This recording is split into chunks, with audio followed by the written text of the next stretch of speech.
प्राचीन भारत को चलिए पढ़ते हैं। प्राचीन भारत के ऐतिहासिक स्रोत को चलिए समझते हैं।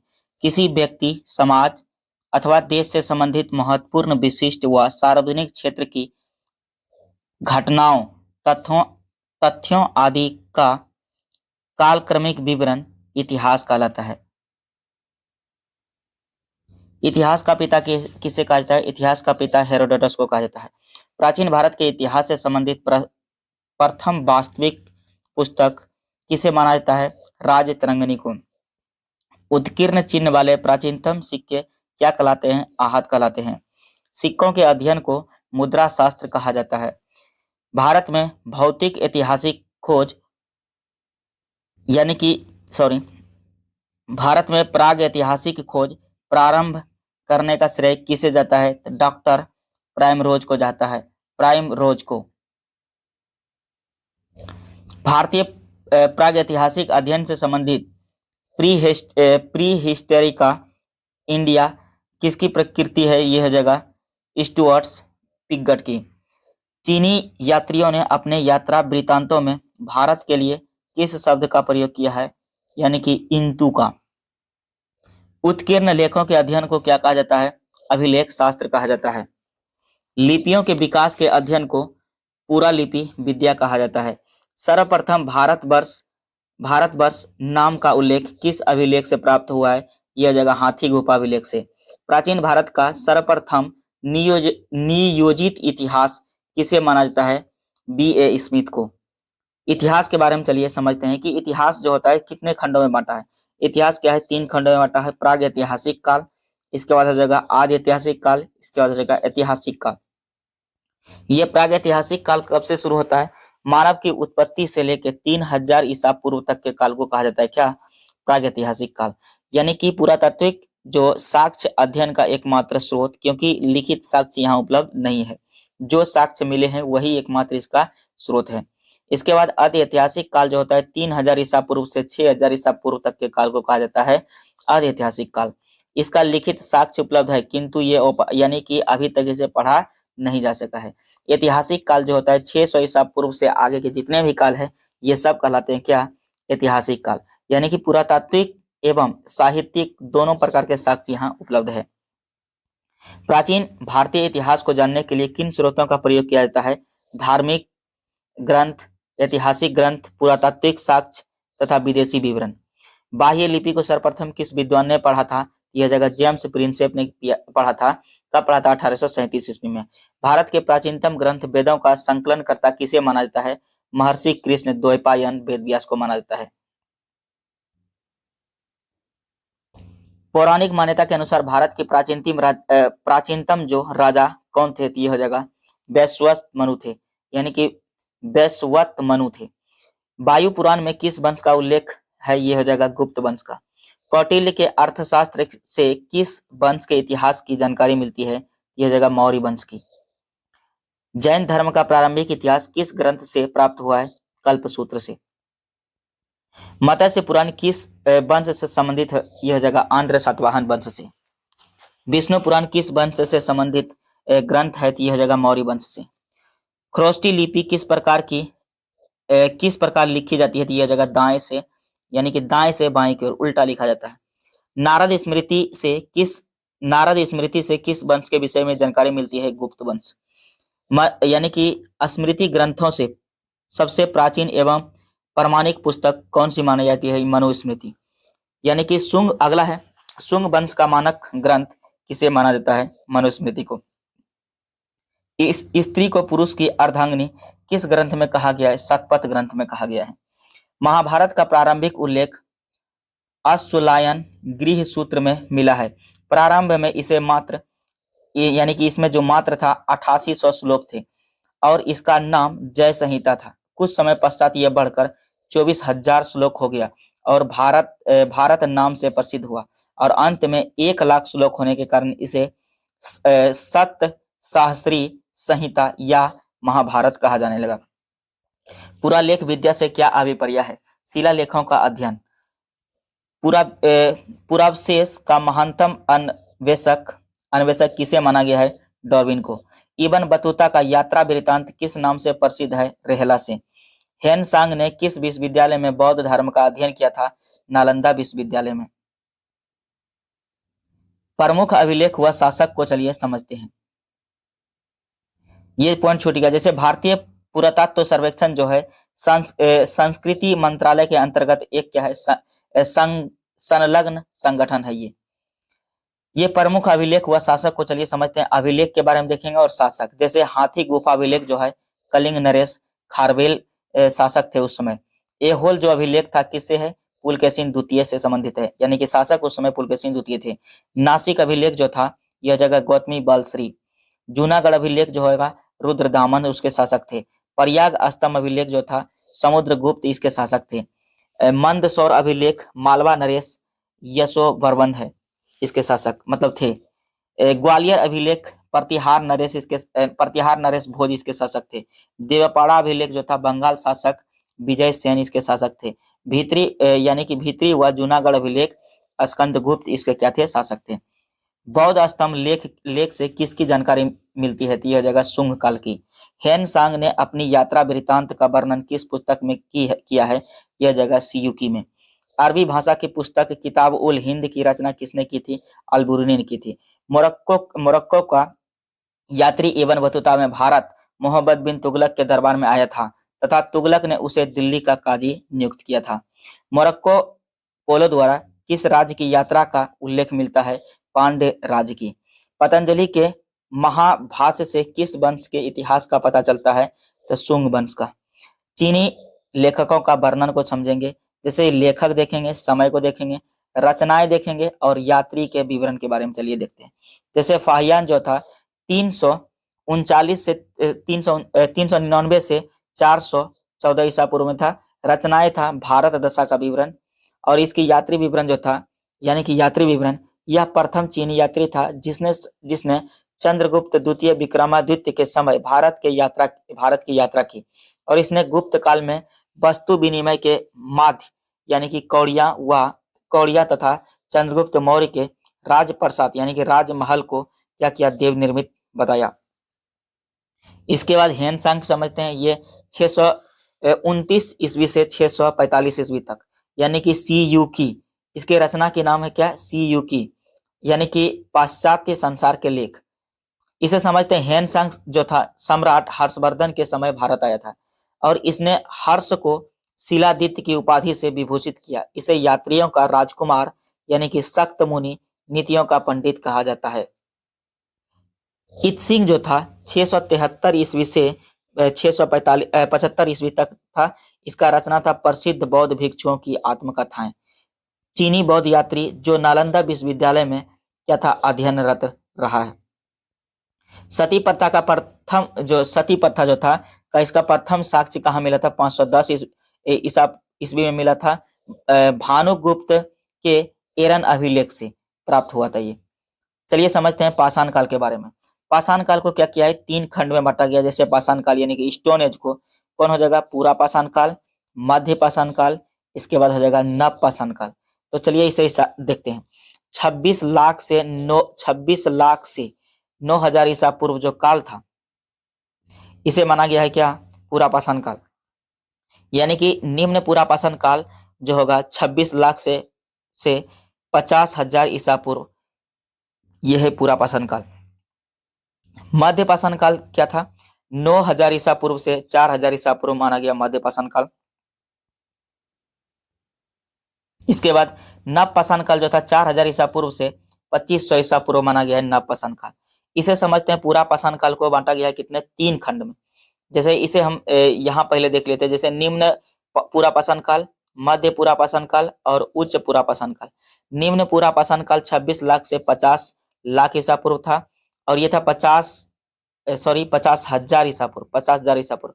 और 50,000 ईसा पूर्व से जो 40,000 ईसा पूर्व है ये है मध्य पाषाण काल और 40,000 ईसा पूर्व से 9,000 ईसा पूर्व जो है ये है क्या? उच्च पूरा पाषाण काल। यानी कि पाषाण युगीन अनुसंधान आरंभ करने का श्रेय किसे दिया जाता है? यह दिया जाता है रॉबर्ट ब्रूस फूड को। मानव इतिहास का प्रारंभिक काल क्या कहलाता है? यह हो जाएगा पूरा पाषाण काल। प्राचीन भारत के औजार और अस्त्र शस्त्र बनाने के लिए निवासी किस पदार्थ का प्रयोग करते हैं? ये पत्थर स्टोन का। प्राचीन भारतीय भौगोलिक मान्यता के अनुसार भारतवर्ष किस द्वीप का खंड था? तो यह जगह जम्मू द्वीप का। सर्वप्रथम मानव सदृश प्राणी जो क्या होमोसेपियंस से प्रजातीय रूप से भिन्न था, उसे सामान्यतः किस रूप में जाना जाता है? यह जगह पिथेकैंथ्रोप्स के रूप में। भारत में मानव के सर्वप्रथम साक्ष्य कहाँ से प्राप्त होता है? यह जगह हथनौरा नर्मदा घाटी से। पाषाण संस्कृति से लेकर हड़प्पा सभ्यता तक के सांस्कृतिक अवशेष किस पुरास्थल से प्राप्त हुए हैं? यह होगा मेहरगढ़ से। जोते हुए खेत का साक्ष्य किस पुरातात्विक स्थल से प्राप्त हुआ है? कालीबंगा से हुआ है। बृहद पाषाण स्मारकों की पहचान किस रूप में की गई? यह जगह मृतकों को दफनाने के स्थान के रूप में। प्राचीनतम अस्थायी जीवन के प्रमाण कहाँ से प्राप्त हुए? मेहरगढ़ से। मनुष्य ने सर्वप्रथम किस धातु का प्रयोग किया था? तांबा का। प्रस्तर यानी कि युग जो स्टोन एज के लोगों के पास प्रथम घरेलू पशु कौन था? तो ये कुत्ता था। यानी कि उत्खनित प्रमाणों के अनुसार पशुपालन का प्रारंभ किस काल से माना जाता है? ये हो जाएगा मध्य पाषाण काल से।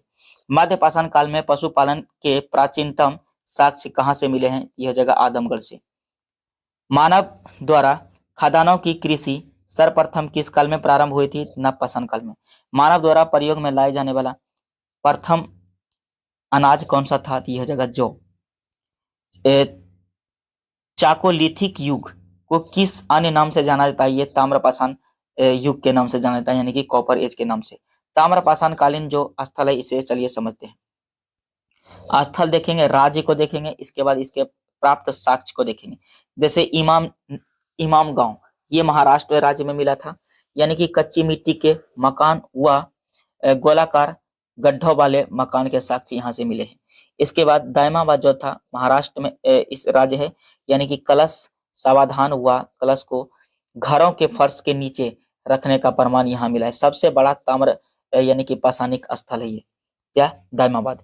इसके बाद था नवदा टोली महाराष्ट्र में मिला है। इसका उत्खनन जो था HD सांकलिया द्वारा चित्रित काले मृदभांड के प्रमाण यहाँ से मिले हैं।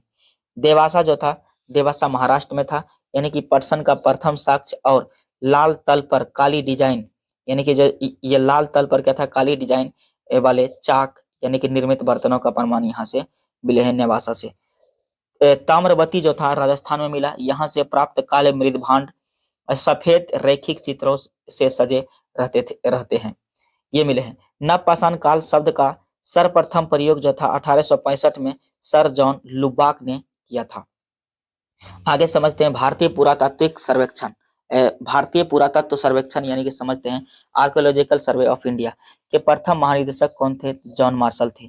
भारतीय पुरातत्व का जनक किसे कहा जाता है? अलेक्जेंडर कनिंघम को।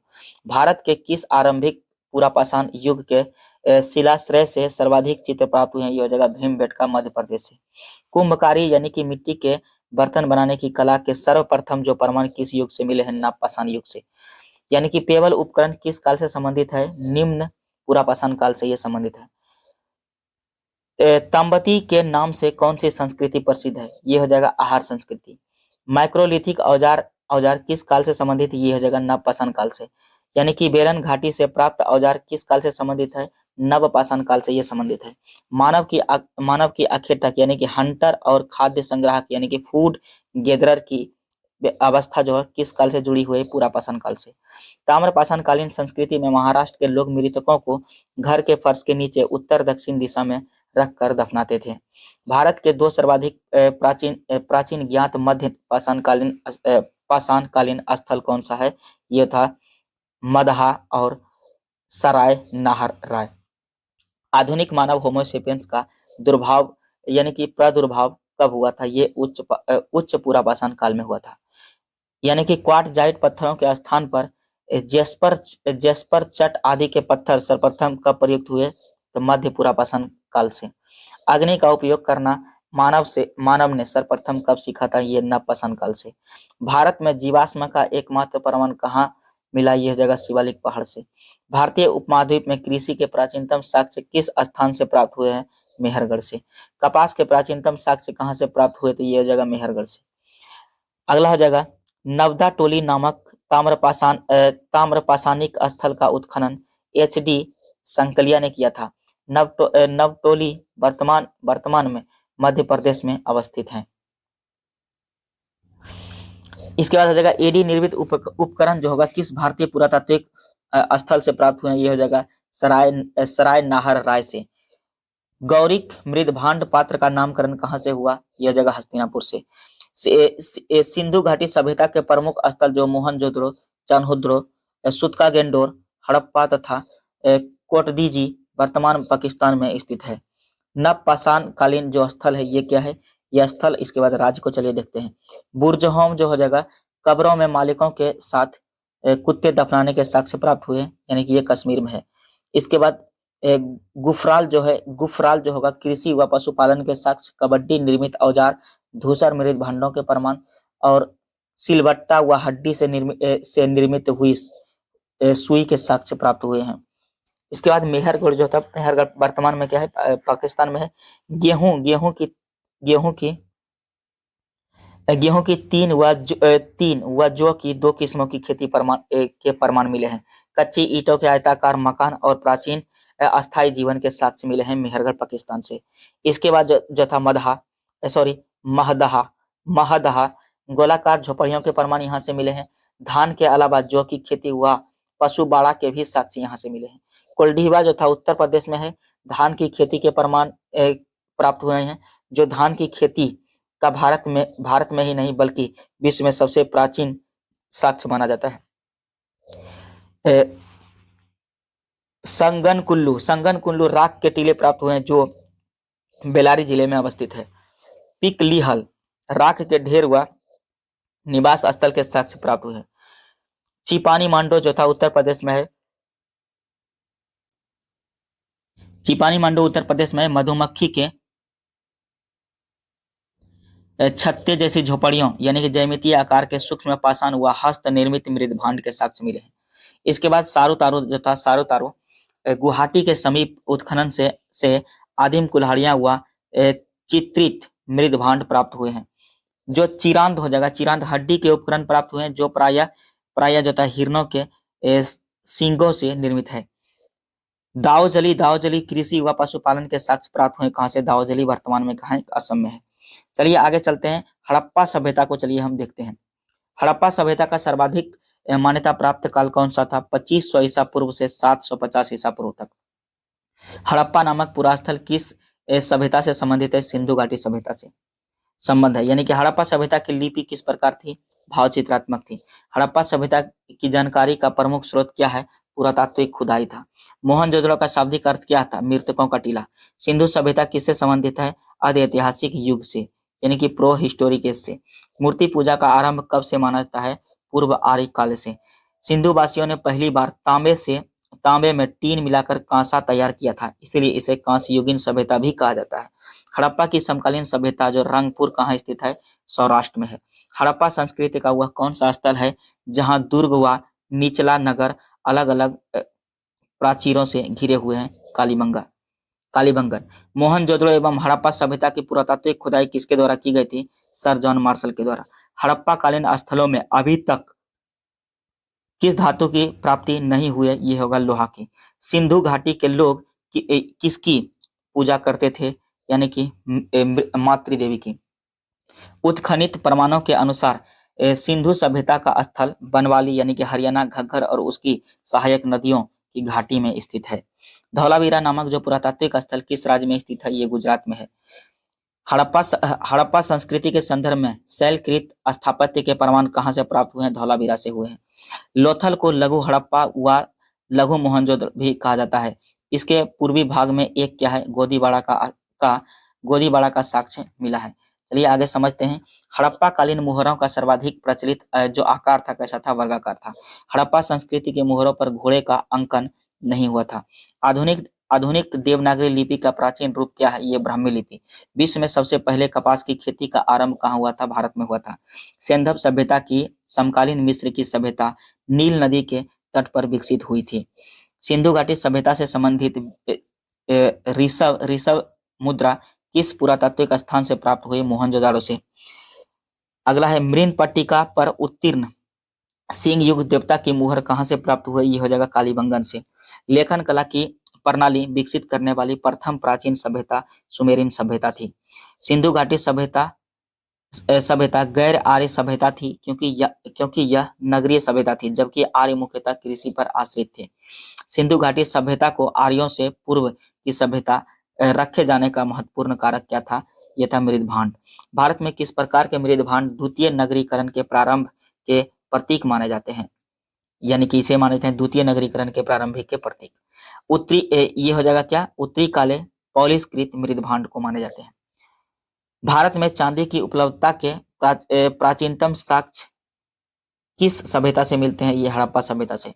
हड़प्पा काल की मुद्राओं के निर्माण में मुख्यतः किस पदार्थ का उपयोग किया जाता है? सेल खड़ी का। इसके बारे में समझेंगे हड़प्पा के बारे में। ये उत्तर में हो जाएगा क्या? उत्तर में मांडा है जो जम्मू कश्मीर में है। इसके बाद दक्षिण में दैमाबाद जो महाराष्ट्र में है, और इधर हो जाएगा क्या? पूरब में आलमगीरपुर उत्तर प्रदेश हो जाएगा, और सुतका गेंडोर जो होगा बलोचिस्तान पाकिस्तान में है, पश्चिम में। इसे समझते हैं आगे हड़प्पा कालीन स्थल और महत्वपूर्ण तथ्य को। चलिए समझते हैं। जैसे हड़प्पा जो था मोंटगोमरी जिला पाकिस्तान में वर्तमान में है। उत्खनन करता था राय बहादुर दयाराम साहनी और व्हीलर माधव स्वरूप वत्स। ये 1921 में इसकी खुदाई हुई थी, और ये रावी नदी के किनारे बसा है। इसे प्राप्त साक्ष्य क्या था? अन्न भंडार मिले थे, कांसे से निर्मित खिलौना की गाड़ी मिला था यहाँ से, पारदर्शी वस्त्र पहने हुए एक मूर्ति था, गरुड़ चित्रक मुद्रा था, मछुआरे का चित्र मिला है, यानी कि शंख का बैल मिला है, और कांस्य दर्पण यहाँ से मिला है। इसके बाद समझते हैं हम सब मोहनजोदड़ो जो लारकाना जिला पाकिस्तान में है। ये इसके खुदाई किसने करवाया था? यानी कि उत्खनन करता रखाल दास बनर्जी था और मार्टिन व्हीलर थे। इसकी खुदाई 1922 में किया गया। ये सिंधु नदी के किनारे है। इससे क्या मिला था? विशाल स्नानागार मिला था, पुरोहितों का आवास मिला था, महाविद्यालय यानी कि 16 मकानों का बैरक मिला था, कांच से निर्मित नग्न महिला मूर्ति मिली थी, दाढ़ी वाले पुजारी की मूर्ति मिली है, चमकते हुए बंदर यानी कि चमकते हुए बंदर का चित्र मिला है, एक भृंगी पशुओं वाली यानी कि मुद्राएं प्राप्त हुई है यहाँ, यानी कि एक श्रृंगी वाली जो था पशुओं के यहाँ के मिले हैं चित्र। यानी कि लोथल के बारे में समझता है, ये हो जाएगा अहमदाबाद जिला में है, ये वर्तमान गुजरात में है। यानी कि इसका जो था खुदाव करता रंगनाथ राव ने किया था, और इसकी खुदाई जो था 1955 से 1955 एवं 1962 में हुई थी। ये भोगवा नदी के किनारे है। यानी कि गोदीबाड़ा इसका मिला है, वृत्ताकार तथा चौकोर अग्नि वेदिका मिला है, हाथी के दांत मिले हैं, चावल व बाजरे पर दो मुहे राक्षस का अंकन, फारस की मुहर मिले हैं, और घोड़े की मृन मूर्ति यानी कि 3 युगनी समाधियां मिली हैं, और चालाक लोमड़ी का चिन्ह आदि यहाँ से प्राप्त हुए क्या? लोथल से। चांद हुदड़ो समझते हैं, ये सिंध प्रांत में है, वर्तमान पाकिस्तान में है। अर्नेस्ट मैके हुआ था, एनजी मजूमदार थे इसके खुदाई करता, और 1931 में इसकी खुदाई हुई थी। ये सिंधु नदी के किनारे है। यहाँ से क्या मिले? मन के बनाने का कारखाना, बिजली यानी कि बिल्ली का पीछा करते हुए कुत्ता के साक्ष्य मिले हैं, लिपस्टिक, कांच से गाड़ी मिले हैं, बकराकार ईंट मिले हैं, कंघा मिला है, 3 घड़ियां तथा 2 मछलियों के अंकन वाली मुद्रा हुआ, काजल पाउडर आदि प्राप्त हुए कहाँ से? चांद हुदड़ से। आगे समझते हैं क्या? कालीबंगा, ये हनुमानगढ़ जिला में है, वर्तमान राजस्थान में है। ये था क्या? अमलानंद घोष इसके थे, और ब्रजबासी लाल एवं बी के थापर इसके खोज करता थे, और 1953-1960 में इसकी खोज हुई थी, मतलब खोज की थी, यानी कि जो वर्ष था इसका। इसके बाद ये घग्गर नदी के इससे क्या साक्ष्य मिले थे? जोते हुए खेत का साक्ष्य मिला, भूकंप के साक्ष्य मिले थे। इसके बाद अग्नि हवन कुंड के साक्ष्य मिले थे, अलंकृत ईंट के साक्ष्य मिले, और चूड़ियां संभवतः एक साथ फसल बोने के साक्ष्य मिले हैं, और लकड़ी की जो थी नाली ये इसके भी साक्ष्य मिले हैं यहाँ से। इसके बाद समझते हैं राखी गढ़ी जो हिसार हरियाणा में है। ये सूरज भान ने किया था 1969 में। ये घग्गर नदी के किनारे ये भी स्थित है। ताम्र उपकरण मिला था, हड़प्पा लिपि युक्त मुद्रा भी यहाँ से मिले हैं। इसके बाद था कोट दीजी यानी कि ये इसका खैरपुर है, वर्तमान पाकिस्तान में। धुर्रे एवं फजल अहमद ने इसकी खुदाई की थी 1935 और 1955 में। सिंधु नदी के किनारे है। इसके बाद इसे मिला था किलेबंदी का साक्ष्य नहीं मिला, और कच्चे ईंट के मकान हुआ चूल्हे के साक्ष्य यहाँ से मिले हैं। बनवाली जो हिसार हरियाणा में है अभी, यानी कि RS बिष्ट ने किया था, रविंद्र सिंह रविंद्र सिंह बिष्ट ने, RS बिष्ट का रविंद्र सिंह बिष्ट। ये हुआ था 1973 में। सरस्वती नदी के किनारे मिट्टी का हल मिला था यहाँ, यानी खिलौना। सड़कों पर बैलगाड़ी के पहिए का साक्ष्य तथा जौ के साक्ष्य प्राप्त हुए यहाँ से। इसके बाद समझते हैं रंगपुर यानी कि काठियावाड़ गुजरात। ये किया था SR राव ने 1954 में। इसके बाद ये था क्या, भादर यानी कि मादर नदी के किनारे। ये ज्वार बाजरा यानी कि 3 संस्कृतियों के अवशेषों और नालियां, कच्चे ईंट के दुर्ग, धान की भूसी मिले थे। ये एक पॉइंट छूट गया। जैसे रोपड़ जो था रूपनगर पंजाब में है। यज्ञदत्त शर्मा ने इसकी खोज की थी 1955 में। ये सतलज नदी के किनारे है। तांबे की कुल्हाड़ी यहाँ से मिला था। मानव के साथ कुत्ते दफनाने का भी साक्ष्य यहाँ से मिला है। इसके बाद समझते हैं आलमगीरपुर जो मेरठ उत्तर प्रदेश में है। यज्ञदत्त शर्मा ने इसकी खुदाई की थी। कब की थी? 1958 में। हिंडा नदी के किनारे है। मृद भांडों पर रंगीन चित्रकारी के साक्ष्य प्राप्त हुए यहाँ से। आगे समझते हैं सुतका गेंडोर जो था बलूचिस्तान पाकिस्तान में है। ये किसने किया था? ऑरेंज टाइन जॉर्ज डेल्स ने किया था 1927 एवं 1962 में। ये दास्क नदी के किनारे है। 3 संस्कृतियों के साक्ष्य, प्राकृतिक चट्टान पर अवस्थित मानव अस्थि राख से भरा बर्तन और बेबीलोन के व्यापार का साक्ष्य और बंदरगाह मिले हैं यहाँ से। इसके बाद मांडा जो था जम्मू कश्मीर में है, यानी कि जगपत जोशी नदी के किनारे है। 1982 में इसकी की गई थी। चेनाब नदी के किनारे है ये, यानी कि चट ब्लेड हड्डी यानी कि चर ब्लेड हड्डी निर्मित बानग्र मुहरों के साक्ष्य प्राप्त हुए यहाँ से। इसके बाद समझते हैं सुतका गोह। ये है पेरिन बलूचिस्तान में। जॉर्ज डेल्स 1962 में इसकी खुदाई की गई थी। और जो नदी था ये सादी कौर नदी के किनारे। 2 टीले हुआ मृद भांड के साक्ष्य यहाँ से प्राप्त हुए हैं। इसके बाद था सुरकोटदा गुजरात, यानी कि जगपति जोशी ने खुदाई करता थे इसके। 1962 में किया गया था। सरस्वती नदी के किनारे। कलश सावधान, घोड़े की हड्डी, तराजू का पलड़ा यहाँ से मिला है। हड़प्पा सभ्यता में विनिमय व मुख्य माध्यम वस्तु विनिमय प्रणाली को माना जाता है। इसके बाद वैदिक काल आता है। वैदिक काल में समझते हैं वैदिक का शाब्दिक अर्थ क्या होता है? ज्ञान यानी कि नॉलेज। सर्वाधिक प्राचीन वेद कौन सा है? ये ऋग्वेद है। आर्य शब्द किसको इंगित करता है? श्रेष्ठ को करता है। ऋग्वेद में कुल कितने मंड और सूक्त हैं? ये 10 मंडल और क्या है? 10 मंडल हैं और सूक्त 1028 सूक्त हैं। यानी कि त्रयी नाम किसके लिए प्रयोग किया जाता है? तीनों वेदों यानी कि ऋग्वेद, सामवेद और यजुर्वेद के लिए। यज्ञ संबंधी विधि विधानों की जानकारी किस वेद से प्राप्त होता है? ये यजुर्वेद से। 4 वेदों को किस यानी कि 4 वेदों में से किस एक में जादू टोने और वशीकरण का वर्णन है? यह अथर्ववेद में है। उपनिषद किस परंपरा पर आधारित है? भारतीय दर्शन परंपरा पर। ऋग्वेद का कौन सा मंडल पूर्णतः सोम देवता को समर्पित है? 9वां मंडल। अध्यात्म ज्ञान से संबंधित नचिकेता और यम का संवाद किस उपनिषद से प्राप्त होता है? ये हो जाएगा कठोपनिषद से में। उपनिषद काल के राजा जो था अश्वपति किस स्थान के शासक थे? के स्थान के। मोक्ष प्राप्ति के साधन की चर्चा किस वैदिक साहित्य में की गई? उपनिषद में की गई है। वैदिक नदी अस्कनी की पहचान किस नदी के रूप में की जाती है? यह हो जाएगा चिनाब। आरंभिक वैदिक साहित्य में सर्वाधिक पहली बार वर्णित नदी कौन है? सिंधु नदी है। वैदिक काल में प्रयुक्त प्रमुख शब्द समझते हैं, जैसे आधुनिक नाम और प्राचीन नाम। जैसे गाय को क्या कहा जाता था? अघन्या कहा जाता, जिसका वध न हो।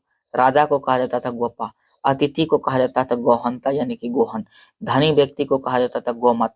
युद्ध को कहा जाता है गविष्ठ या तो गेसु या तो गम्य। पुत्री को कहा जाता दुहिता। अनाज को कहा जाता था धान्य। मरुस्थल को कहा जाता था धनु। इसके बाद उपजाऊ भूमि को कहा जाता था उर्वरा। पशु चारण योग्य भूमि को कहा जाता था खिल्य। हल से बनी नालियां को कहा जाता था क्या? सीता। कौन सा वेद ऋग्वेद पर आधारित संगीतमय ऋचाओं का संकलन है? यह जगह सामवेद। वर्ण व्यवस्था का सर्वप्रथम विवरण कहाँ से प्राप्त होता है? ये ऋग्वेद के 10वें मंडल में। पूर्ण वैदिक काल में किन 2 संस्थाओं का राजा पर नियंत्रण होता था? यह जगह सभा और समिति का। वैदिक देवता का पुरोहित किसे माना जाता है? यह जगह बृहस्पति को। ऋग्वैदिक काल में निष्क शब्द का प्रयोग एक आभूषण के लिए होता था, किंतु परवर्ती काल में यानी कि परवर्ती काल में उसका प्रयोग किस वस्तु के लिए किया जाने लगा? सिक्के के लिए किया जाने। पुरुष मेघ प्रथा का उल्लेख किस ग्रंथ में मिलता है? ये हो जाएगा शतपथ ग्रंथ में मिलता है। समझ लेते हैं, वेद वेद के बारे में समझेंगे, ब्राह्मण के बारे में समझेंगे, सूक्त के बारे में समझेंगे, उपनिषद इसका क्या है, आरण्यक क्या है इसका, इसके बाद अध्येता क्या समझेंगे, उपवेद के बारे में चलिए समझते हैं इसे। जैसे ऋग्वेद का ब्राह्मण यह हो जाएगा, कौशितकी हो जाएगा, ऐत्रेयी हो जाएगा। इसमें सूक्त है 1028 मंत्र है। कौशितकी इसके उपनिषद और ऐत्रेयी इसके उपनिषद है। आरण्यक जो होगा ऐत्रेय और कौशितकी इसके आरण्यक है और अध्येता इसके होत्री है। इसके बाद उपवेद इसका क्या था? आयुर्वेद यानी कि प्रजापति प्रवर्तक थे इसके। यजुर्वेद के बारे में समझेंगे, तैत्तिरीय जो हो जाएगा ब्राह्मण शतपथ थे इसके। इसके बाद इसमें ये सूक्त नहीं है। इसमें समझते हैं उपनिषद जो होगा तैत्तिरीय कठ श्वेतावर यानी कि ईश बृहदारण्यक मैत्रायनी ये हो जाएगा इसके उपनिषद। इसके बाद आरण्यक इसके शतपथ हो जाएंगे। अध्येता हो जाएगा यानी कि अधर्व्यू इसे प्रोनाउंसिएशन आप कर लें क्योंकि अधर्व्यू ये इसके अध्येता थे। और धनुर्वेद जो था इसका उपवेद था, विश्वामित्र इसके प्रवर्तक थे। समझते हैं सामवेद के बारे में। सामवेद का जो ब्राह्मण था ये हो जाएगा पंचवीस, इसे तांड्य ब्राह्मण भी कहा जाता है। इसमें जो मंत्र थे सूक्त 1875 मंत्र थे, यानी कि ये इसका जो उपनिषद है केन और छंदोग्य है। इसके बाद आरण्यक इसका जैमिनीय और छांदोग्य है। इसके बाद अध्येता हो जाएगा उद्गाता। इसके बाद उपवेद हो जाएगा गंधर्व वेद यानी कि नारद थे इसके प्रवर्तक। इसके बाद समझते हैं अथर्ववेद को यानी कि गोपथ ये ब्राह्मण थे ब्राह्मण। इसके बाद 6000 मंत्र इसमें है। ये उपनिषद इसका हो जाएगा मांडुक्य, प्रश्न और मुंडक। इसमें आरण्यक ये नहीं है इसमें। इसके बाद इसके अध्येता थे ब्रह्मा और शिल्प वेद थे इसका उपवेद और विश्वकर्मा थे इसके प्रवर्तक। इसे समझते हैं पारसियों के ग्रंथ यानी कि जिंद अवेस्ता में जिस अहुरमज्जा का वर्णन मिलता है वह असुरों का देवता है। आगे समझते हैं ईरान से भारत में आर्यों के आने की सूचना किस अभिलेख से प्राप्त होती है? ये हो जाएगा बोगज यानी कि बोगज कोई अभिलेख से। उत्तर वैदिक काल में किस क्षेत्र को आर्य संस्कृति की धुरी समझा जाता था? यह जगह अंग एवं मगध। गोत्र शब्द का प्रयोग सर्वप्रथम किस काल में हुआ था? ऋग्वेद काल में। ऋग्वेद संहिता में यानी कि दूसरे से 7वें मंडल तक सर्वाधिक प्राचीन माने जाते हैं। इन्हें गोत्र मंडल के नाम से भी जाना जाता है। ऋग्वेद में जनता का विश्वास किसमें था? बलि एवं कर्मकांड में। प्रसिद्ध दसराज युद्ध किस नदी के तट पर लड़ा गया था? यह हो जाएगा तरुष्णी नदी यानी कि रावी नदी इसे वर्तमान में कहते हैं। दसराज युद्ध का वर्णन ऋग्वेद के 7वें मंडल में मिलता है। आर्यों के जीविकोपार्जन का मुख्य स्रोत क्या था? पशुपालन एवं कृषि था। ऋग्वेद में उल्लिखित यव शब्द किस कृषि उत्पादन के लिए प्रयुक्त किया गया? ये जौ के लिए। वैदिक युग में प्रचलित लोकप्रिय शासन प्रणाली का क्या नाम था? यह हो जाएगा वंशानुगत राजतंत्र प्रणाली। आयुर्वेद अर्थात जीवन का विज्ञान का उल्लेख सर्वप्रथम किस वेद में मिलता है? अथर्ववेद में। अथर्ववेद में सभा और समिति को प्रजापति की 2 पुत्रियां कहा गया है। गायत्री मंत्र का उल्लेख किस ग्रंथ से मिलता है? ऋग्वेद के 3रे मंडल में। ऋग्वेद में किसको युद्ध का देवता समझा जाता है? इंद्र को। पूर्व वैदिक कार्यों का सर्वाधिक लोकप्रिय देवता कौन था? इंद्र था। गायत्री मंत्र की रचना किसने की थी? यह जगह विश्वामित्र। श्रीमद् भागवत गीता मूल रूप से किस भाषा में लिखी गई थी? संस्कृत में। सत्यमेव जयते किस ग्रंथ से लिया गया? यह हो जाएगा मुंडकोपनिषद से। ऋग्वेद में सरस्वती नदी को सर्वाधिक पवित्र बताया गया और नदी यानी कि नदी तमा व नदियों की माता की संज्ञा दी गई है सरस्वती नदी को। वैदिक यानी कि ऋग्वैदिक नदियां समझते हैं प्राचीन नाम और आधुनिक नाम। यानी कि वितस्ता को झेलम कहा जाता है वर्तमान में अभी। विपाशा को व्यास कहा जाता है। यानी कि दृश्यद्वती यानी कि दृश्यधती इसे घग्गर कहा जाता है। यानी कि चौतांग नदी भी कहा जाता है इसे। क्रुभु को कहा जाता है क्या कुररम कहा जाता है। कुंभा को कहा जाता है काबुल और सादा नीरा को कहा जाता है गंडक।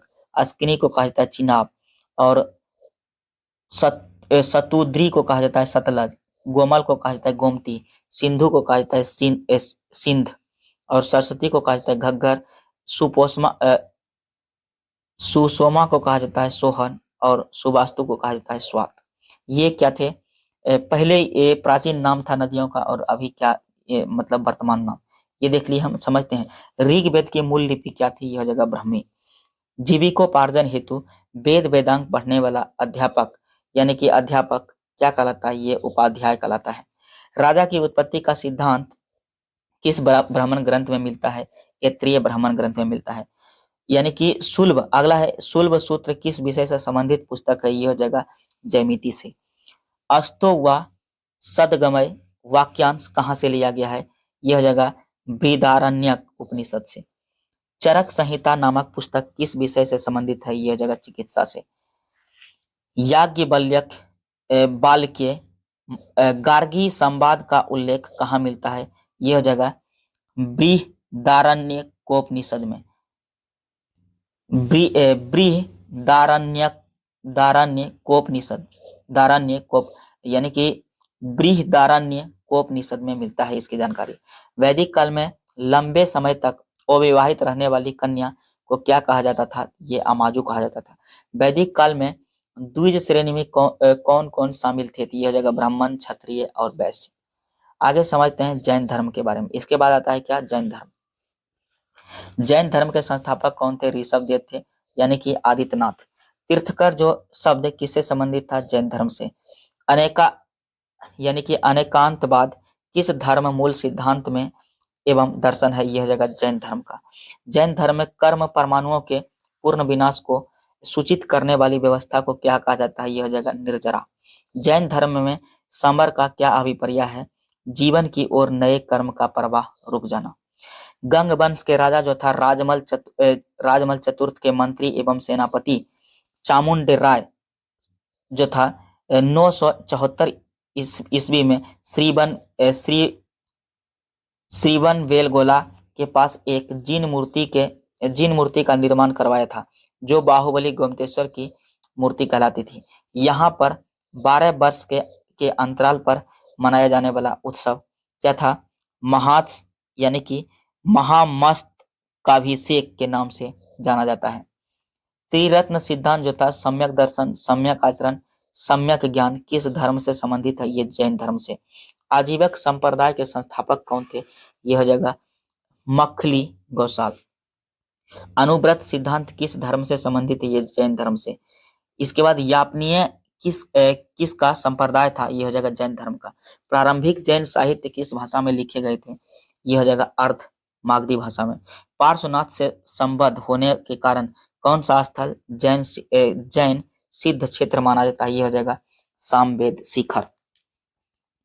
जैन संप्रदाय में प्रथम विभाजन के पश्चात निर्मित श्वेतांबर संप्रदाय के संस्थापक कौन थे? ये स्थूलभद्र थे। किस जैन संगीति में अंतिम रूप से श्वेतांबर आगम का क्या संपादन हुआ? यह जगह प्रथम जैन संगीति पाटलिपुत्र में। जैन संगीतियां समझते हैं और सम्मेलन समझते हैं। जैन संगीति हो जाएगा, वर्ष हो जाएगा, स्थान हो जाएगा और अध्यक्ष हो जाएगा। प्रथम संगीति जो हो जाएगा 300 ईस्वी में हुआ था पाटलिपुत्र बिहार में, और अध्यक्ष थे स्थूलभद्र।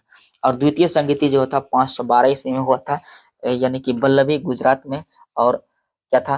क्षमा श्रवण थे इसके अध्यक्ष। जैन संप्रदाय में विभाजन के पश्चात स्थूलभद्र की अनुयायी श्वेतांबर, जबकि भद्रबाहु के जो अनुयायी थे दिगंबर कहलाए। जैन तीर्थकर के क्रम में यानी कि अंतिम कौन था? महावीर स्वामी था। महावीर स्वामी 24वें तीर्थकर थे। उनका जन्म हुआ था 540 ईसा पूर्व, और जन्म स्थल जो था वैशाली के कुंडन ग्राम के निकट हुआ था। पिता का नाम सिद्धार्थ था, यानी कि बज्जी संघ के थे, और कुंड ग्राम के जात्री क्षत्रिय कुल के प्रधान थे। माता का नाम त्रिशला था, यानी कि लिच्छवी शासक चेटक की बहन थी वो। बचपन का नाम था वर्धमान महावीर। पत्नी का नाम था यशोदा। कुंडीय गोत्र के राजा जो था समरवती की कन्या थी। पुत्री जो था प्रियदर्शना थी, अनुज्जा यानी कि अनुज्जा नाम था इसका, प्रियदर्शना अनुज्जा। प्रमुख उपाधि जो था कैवलिन था। कैवल्य सर्वोच्च ज्ञान प्राप्त व्यक्ति, यानी कि जीन विजेता थे। और निर्ग्रंथ जो था बंधन रहित था, यानी कि निर्ग्रंथ का मतलब बंधन रहित होता है। आहर्त का मतलब होता है पूज्य, जो कि पूजने योग्य हो। निर्वाण प्राप्ति जो हुआ था इनको पावापुरी राजगीर बिहार में हुआ था 72 वर्ष की आयु में 468 ईसा पूर्व में, यानी कि सस्तीपाल के यहाँ हुआ था, यानी कि मल्ल गणराज के प्रधान का शासित क्षेत्र, यानी कि शासित क्षेत्र था वो। सियादवाद जो सिद्धांत किससे संबंधित है, यह जगह जैन धर्म से। उत्तर प्रदेश में स्थित कौन सा स्थान बौद्ध एवं जैन धर्मों का दोनों प्रसिद्ध तीर्थ स्थल है, यह जगह कौशाम्बी। 16 महाजनपदों का उल्लेख किस जैन रचना में मिलता है, यह भगवती सूत्र में मिलता है। अगला है बराबर की गुफाओं का ये जो निर्मित है किस लिए किया गया था, ये आजीविकाओं की आवास के लिए। पार्श्वनाथ द्वारा प्रतिपादित 4 महाव्रतों में महावीर स्वामी ने 5वें महाव्रत के रूप में क्या जोड़ा था, ब्रह्मचर्य जोड़ा था। महावीर स्वामी ने अहिंसा, सत्य, अस्तेय यानी कि चोरी न करना, अपरिहार, संपत्ति अर्जित न करना एवं ब्रह्मचर्य 5 महाव्रत की शिक्षा दी थी। जैन ग्रंथ जो था कल्पसूत्र के रचयिता कौन थे, यह जगह भद्रबाहु। जैन मूर्ति पूजा का प्राचीनतम प्रमाणिक अभिलेख कहाँ मिलता है, हाथी गुफा अभिलेख ये मिलता है। इसके बाद आता है बौद्ध धर्म। चलिए बौद्ध धर्म को देखते हैं। महात्मा बुद्ध की शिक्षाएं सर्वप्रथम किस रूप में संकलित की गई थी, ये हो जाएगा क्या, त्रिपिटक के रूप में। जो महाभिनिष्क्रमण से क्या तात्पर्य है, बुद्ध के गृह त्याग की घटना को कहते हैं क्या, महाभिनिष्क्रमण। बुद्ध को ईश्वर के रूप में पूजने वाला बौद्ध संप्रदाय कौन सा है, ये हो जाएगा महायान। किस बौद्ध संगीति को बौद्ध संघ आस्था वीरवादी तथा महासिंघक जैसे 2 भागों में विभाजित हुआ था द्वितीय संगीति में। यह जगह बौद्ध मत के उपसंपदा पद से क्या तात्पर्य है, यह जगह बौद्ध भिक्षु के धर्म परिवर्तन की अंतिम अवस्था। बुद्ध किसके राज्यकाल में कौशाम्बी आए थे, यह जगह उदयन के। बौद्ध धर्म में शून्यवाद हुआ या विज्ञानवाद जैसी दार्शनिक पद्धतियों का उदय हुआ। इसका जो था प्रभाव शंकराचार्य के दर्शन पर भी पड़ा था। इसी कारण उन्हें प्रच्छन्न बुद्ध की उपमा भी दी जाती है। बौद्ध धर्म के 4 आर्य सत्य क्या था, यानी कि आर्य सत्य जो था यानी कि दुख समुदाय, दुख यानी कि निरोध और दुख निरोधगामिनी प्रतिपदा, ये था। बौद्धों की रामायण के नाम से प्रसिद्ध बुद्ध चरित्र की रचनाकार कौन है, यह जगह अश्वघोष। अशोक का कौन सा अभिलेख इस परंपरा की पुष्टि करता है कि गौतम बुद्ध का जन्म लुम्बिनी में हुआ है, यह जगह रुम्मीदेई स्तंभ जो अभिलेख है उसमें प्रमाणित है। बौद्ध धर्म के महायान और हीनयान के संप्रदायों में सर्वाधिक मौलिक अंतर कौन सा है, यह जगह देवी देवताओं की पूजा। बुद्ध की सर्वाधिक मूर्तियां का निर्माण गांधार शैली में हुआ। बुद्ध की प्रथम प्रतिमा मथुरा कला शैली के अंतर्गत बनवाई गई थी। भारतीय कला में बुद्ध के जीवन की किस परिघटना का चित्रण गृह सहित चक्र द्वारा दिखाया गया, यह जगह प्रथम उपदेश। बौद्ध गया के महाबोधि मंदिर का संबंध गौतम बुद्ध के जीवन की किस महत्वपूर्ण घटना से है, गौतम बुद्ध को ज्ञान प्राप्ति से।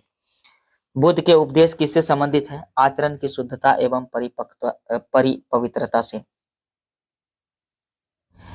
समझते हैं बौद्ध धर्म के वास्तविक संस्थापक महात्मा बुद्ध थे। इनका जन्म जो था 563 ईसा पूर्व में था। जन्म स्थल लुम्बिनी वन था। कपिल वस्तु यानी कि वर्तमान जो था रम्मीदेई नेपाल में है। पिता का नाम था शुद्धोधन और ये क्या था, शाक्यों के राज्य कपिल वस्तु के शासक थे। माता का नाम महामाया था, महामाया देवी था, यानी कि कोकिल गणराज के ये थे। इसके बाद बचपन का नाम सिद्धार्थ था, गोत्र जो था गौतम था, यानी कि पालन पोषण जो था इनका हुआ था बीमाता जो था यानी कि प्रजापति गौतमी यानी कि मौसी थी उनकी। पत्नी का नाम यशोधरा था, यानी कि कोली गणराज की राजकुमारी थी। पुत्र का नाम था राहुल। सारथी जो था चिन्ह था। घोड़ा था कंथक। ज्ञान प्राप्ति हुआ था गया, बोध गया बिहार। निरंजना नदी का तट जो घटना था संबोधित था। प्रथम उपदेश स्थल जो था ऋषि पतन सारनाथ में था और शिष्य जो था आनंद हुआ उपाली था। धर्म प्रचार का स्थल जो था साक्य, काशी, मगध, अंग, मल्ल, बज्जी, कौशल राज्य था इनका धर्म प्रचार स्थल। जीवन का अंत जो हुआ था, जीवन का अंत कहलाता है महापरिनिर्वाण। ये हुआ था 483 ईसा पूर्व। आयु 80 वर्ष था। दिन था बैसाख पूर्णिमा। स्थल था कुशीनगर उत्तर प्रदेश। बुद्ध के जीवन काल में ही कौन संघ प्रमुख बनना चाहता था? यह जगह देवदत्त। भारत में मूर्ति पूजा की नींव बौद्ध धर्म ने रखी तथा सर्वप्रथम बुद्ध की प्रतिमाओं का पूजन किया गया। नालंदा विश्वविद्यालय की स्थापना किस काल में हुई थी? यह जगह गुप्त काल में। अष्टांगिक मार्ग की संकल्पना किससे संबंधित है? धर्म धर्म चक्र प्रवर्तन से। बौद्ध संघ में भिक्षुओं के रूप में स्त्रियों के प्रवेश की अनुमति बुद्ध द्वारा कहाँ की दी गई थी? वैशाली में दी गई थी। सम्राट अशोक ने अपने पुत्र महेंद्र और पुत्री संघमित्रा को बौद्ध धर्म के प्रचार के लिए कहाँ भेजा था? ये क्वेश्चन पूछते हैं। श्रीलंका भेजा था। बौद्ध संगीतियां को चलिए देखते हैं। इसमें क्रम देखेंगे, वर्ष देखेंगे, स्थान देखेंगे, अध्यक्ष देखेंगे और शासक देखेंगे।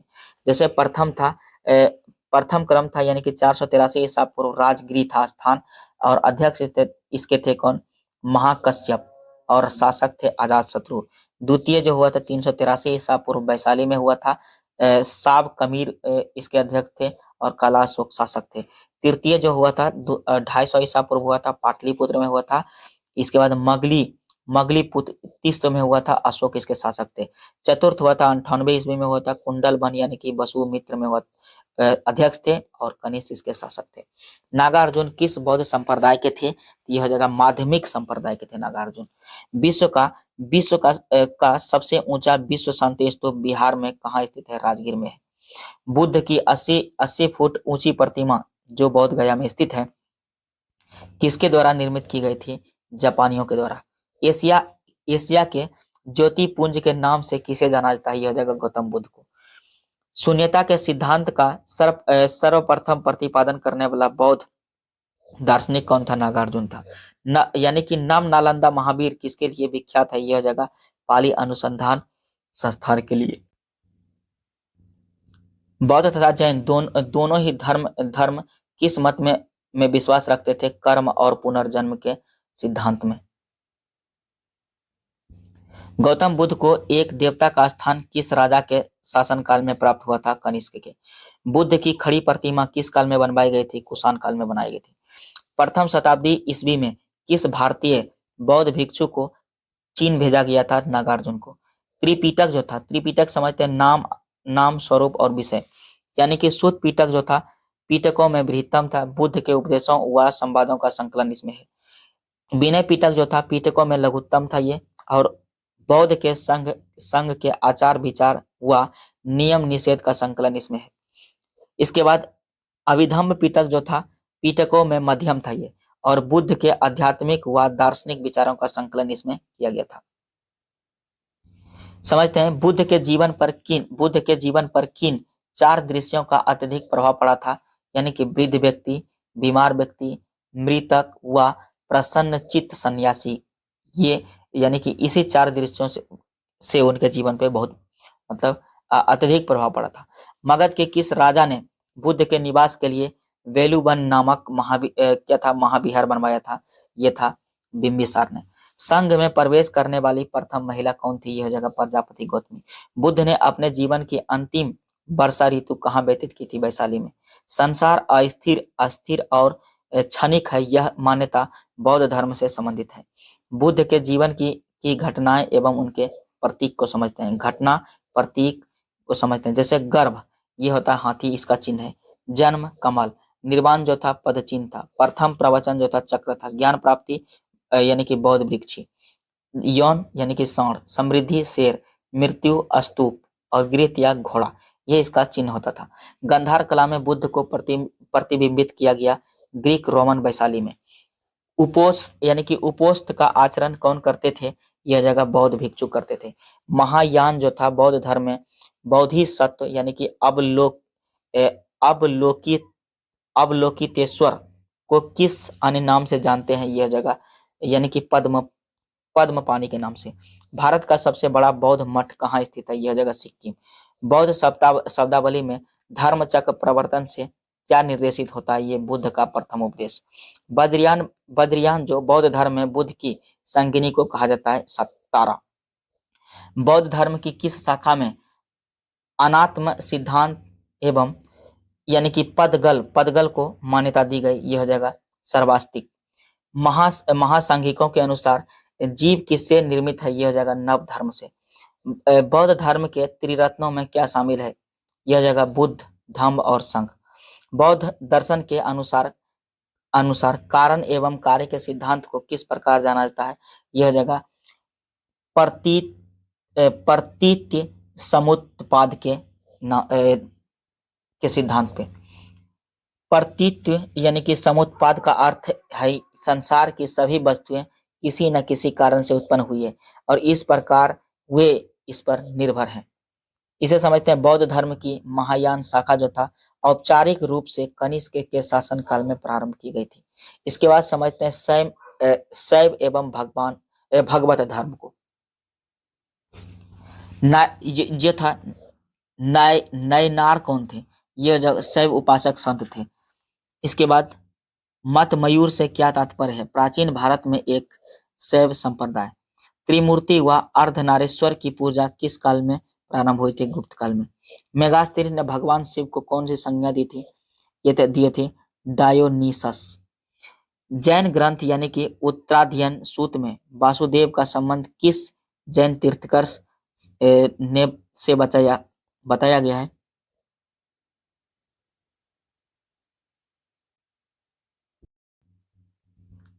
नेक्स्ट चैप्टर है शैव एवं भगवत धर्म। इसमें समझते हैं नयनार कौन थे? ये शैव उपासक थे। मत मयूर से क्या तात्पर्य है? प्राचीन भारत में एक शैव संप्रदाय थे। त्रिमूर्ति तथा अर्धनारीश्वर की पूजा किस काल में प्रारंभ हुई थी? ये गुप्त काल में हुई थी।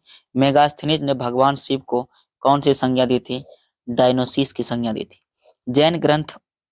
जैन ग्रंथ उत्तराध्ययन यानी कि उत्तराध्ययन सूत्र में वासुदेव का संबंध किस जैन तीर्थकर से बताया गया? यह जगह अरिष्टनेमी। लिंग पूजा का प्रथम स्पष्ट उल्लेख किस पुराण में मिलता है? मत्स्य पुराण में। अथर्ववेद एवं श्वेताश्वर उपनिषद में शिव का एक नाम महादेव मिलता है। शिव की प्राचीन मूर्ति पहली शताब्दी यानी कि मद्रास के निकट रेनी गुंटा में सिद्ध गुंटीमलम लिंग के रूप में प्राप्त हुई थी। अर्धनारीश्वर मूर्ति में आधे शिव तथा आधी पार्वती किसके प्रतीक है? यह जगह देव एवं उसकी शक्ति के योग का। दक्षिण भारत में शैव आंदोलन में किसकी प्रमुख भूमिका थी? यह जगह नयनार संतों की। नयनार संतों की संख्या कितनी थी? ये थी 63। संप्रदाय के रूप में शैव धर्म का प्रारंभ किस काल में हुआ? शुंग सातवाहन काल में। प्रमुख दर्शन व प्रतिपादक। दर्शन समझेंगे, इसके बाद आधार ग्रंथ को समझेंगे, प्रतिपादक को समझेंगे। चलिए समझते हैं। ये संख्या दर्शन है यानी कि सांख्य सूत्र हो जाएगा। कपिल मुनि थे प्रतिपादक। न्याय दर्शन के थे न्याय सूत्र। इसके बाद थे अक्षपाद गौतम थे। योग दर्शन जो था योग सूत्र था पतंजलि थे। वैशेषिक दर्शन जो था वैशेषिक सूत्र कनाद यानी कि उलुक। मीमांसा जो होगा पूर्व मीमांसा सूत्र हो जाएगा जैमिनी। वेदांत हो जाएगा क्या? वेदांत हो जाएगा दर्शन। इसके बाद इसके कौन हो जाएंगे? आधार ग्रंथ हो जाएंगे यानी कि ब्रह्मा सूत्र। इसके बाद प्रतिपादक इसके हो जाएंगे क्या? वाद नारायण। गुप्त शासक जो होगा चंद्रगुप्त द्वितीय ने क्या किया? विक्रमादित्य तथा विक्रमांक यानी कि विक्रमांक तथा परम भगवत आदि उपाधियां धारण की थी। समझते हैं संप्रदाय और संस्थापक। आजीवक के बारे में समझते हैं और मखली यानी कि मखली पुत्र गौसाल के बारे में। घोर अक्रियावादी जो था पूरन कश्यप थे। यदृच्छावाद जो होगा आचार्य अजीत केसाम्बली यानी कि केसकाम्बलिन थे। केसकाम्बलिन यानी कि आचार्य अजीत केसकाम्बलिन। भौतिकवादी थे कौन? पकूद कच्चायान। अनिश्चयवादी जो थे संजय यानी कि बैठली पुत्र थे। संजय बैठली पुत्र। भगवा यानी कि भगवत धर्म का प्रवर्तक किसे माना जाता है? कृष्ण को माना जाता है। किस ग्रंथ में सर्वप्रथम देवकी देवकी के पुत्र कृष्ण का वर्णन किया गया? यह हो जाएगा छांदोग्य उपनिषद में। भगवत संप्रदाय के विकास का श्रेय किन शासकों को दिया जाता है? तो यह जगह गुप्त शासकों को। हेलियोडोरस तक्षशिला का निवासी था, उसके वेश नगर अभिलेख से वासुदेव के संबंध में वर्णन मिलता है। कर्म का सिद्धांत किस दर्शन से संबंधित है? हो जाएगा मीमांसा से। अवतारवाद का सर्वप्रथम उल्लेख किस ग्रंथ में मिलता है? श्रीमद् भगवद गीता में। भगवद गीता में मोक्ष के साधन के रूप में धर्म, कर्म तथा भक्ति को समान महत्व दिया गया है। वह प्राचीन स्थल कहाँ है? वह प्राचीन स्थल जहाँ 88,000 ऋषि मुनियों की सभा में संपूर्ण महाभारत कथा का वाचन किया गया था। यह हो जाएगा नेमिसारण्य यानी कि सीतापुर उत्तर प्रदेश में है। भगवत संप्रदायों में भक्ति के रूपों की संख्या कितनी है? 9 यानी कि नवदा भक्ति। मेगास्थनीज ने कृष्ण को किस नाम से उल्लेखित किया है? यह हो जाएगा हेराक्लीज। दक्षिण भारत में वैष्णव मत का विस्तार किसने किया था? अलवार संतों ने। अलवार संतों की संख्या 12 मानी जाती है। इन संतों में अंडाल नामक महिला संत का भी उल्लेख है, जिन्हें दक्षिण की मीरा भी कहा जाता है। अगला है 6ठी शताब्दी ईसा पूर्व की राजनीतिक दशा। चलिए इसे देखते हैं। प्रथम मगध साम्राज्य का उत्कर्ष किस शताब्दी में हुआ? तो यह हो जाएगा ईसवी यानी कि ईसा पूर्व 6ठी शताब्दी में। ईसा पूर्व 6ठी शताब्दी में यह शुरू हुआ था। मगध साम्राज्य का वास्तविक संस्थापक कौन था? बिम्बिसार था। लगभग 544 से 49 ईसा पूर्व माना जाता है। यानी कि अगला है गोदावरी नदी के तट पर स्थित महाजनपद का क्या नाम था? यह जगह अस्मक। अस्मक या तो अस्सक यानी कि दक्षिण भारत में स्थित एकमात्र महाजनपद था। नंद वंश के पश्चात मगध पर किस राजवंश ने शासन किया? यह जगह मौर्य वंश ने। पाटलिपुत्र को किस नाम से सर्वप्रथम अपनी यानी कि पाटलिपुत्र को जो था किस नाम ने सर्वप्रथम अपनी राजधानी बनाया था? यह जगह उज्जैन ने। उज्जैन जो था वासवदत्ता की कहानी किस स्थान विशेष से संबंधित है? यह जगह उज्जैन से। सिकंदर के आक्रमण के समय उत्तर भारत में नंद वंशीय शासक घनानंद का शासन था। गौतम बुद्ध के समय का प्रसिद्ध वेद जीवक को किसने अपने दरबार में स्थान प्रदान किया था? यह जगह बिंबिसार ने। प्राचीन स्थान श्रीवस्ती का नगर विन्यास किस आकृति का है? अर्धचंद्राकार। मगध के किस शासक ने राज्यरोहण के लिए अपने पिता की हत्या की एवं स्वयं भी अपने पुत्र द्वारा मारा गया था? अजातशत्रु था। सिकंदर एवं पोरस की सेनाओं के मध्य किस नदी के तट पर युद्ध हुआ था? तो झेलम नदी के तट पर। किस शासक को परशुराम का दूसरा अवतार कहा जाता है? यह जगह महापद्मनंद को।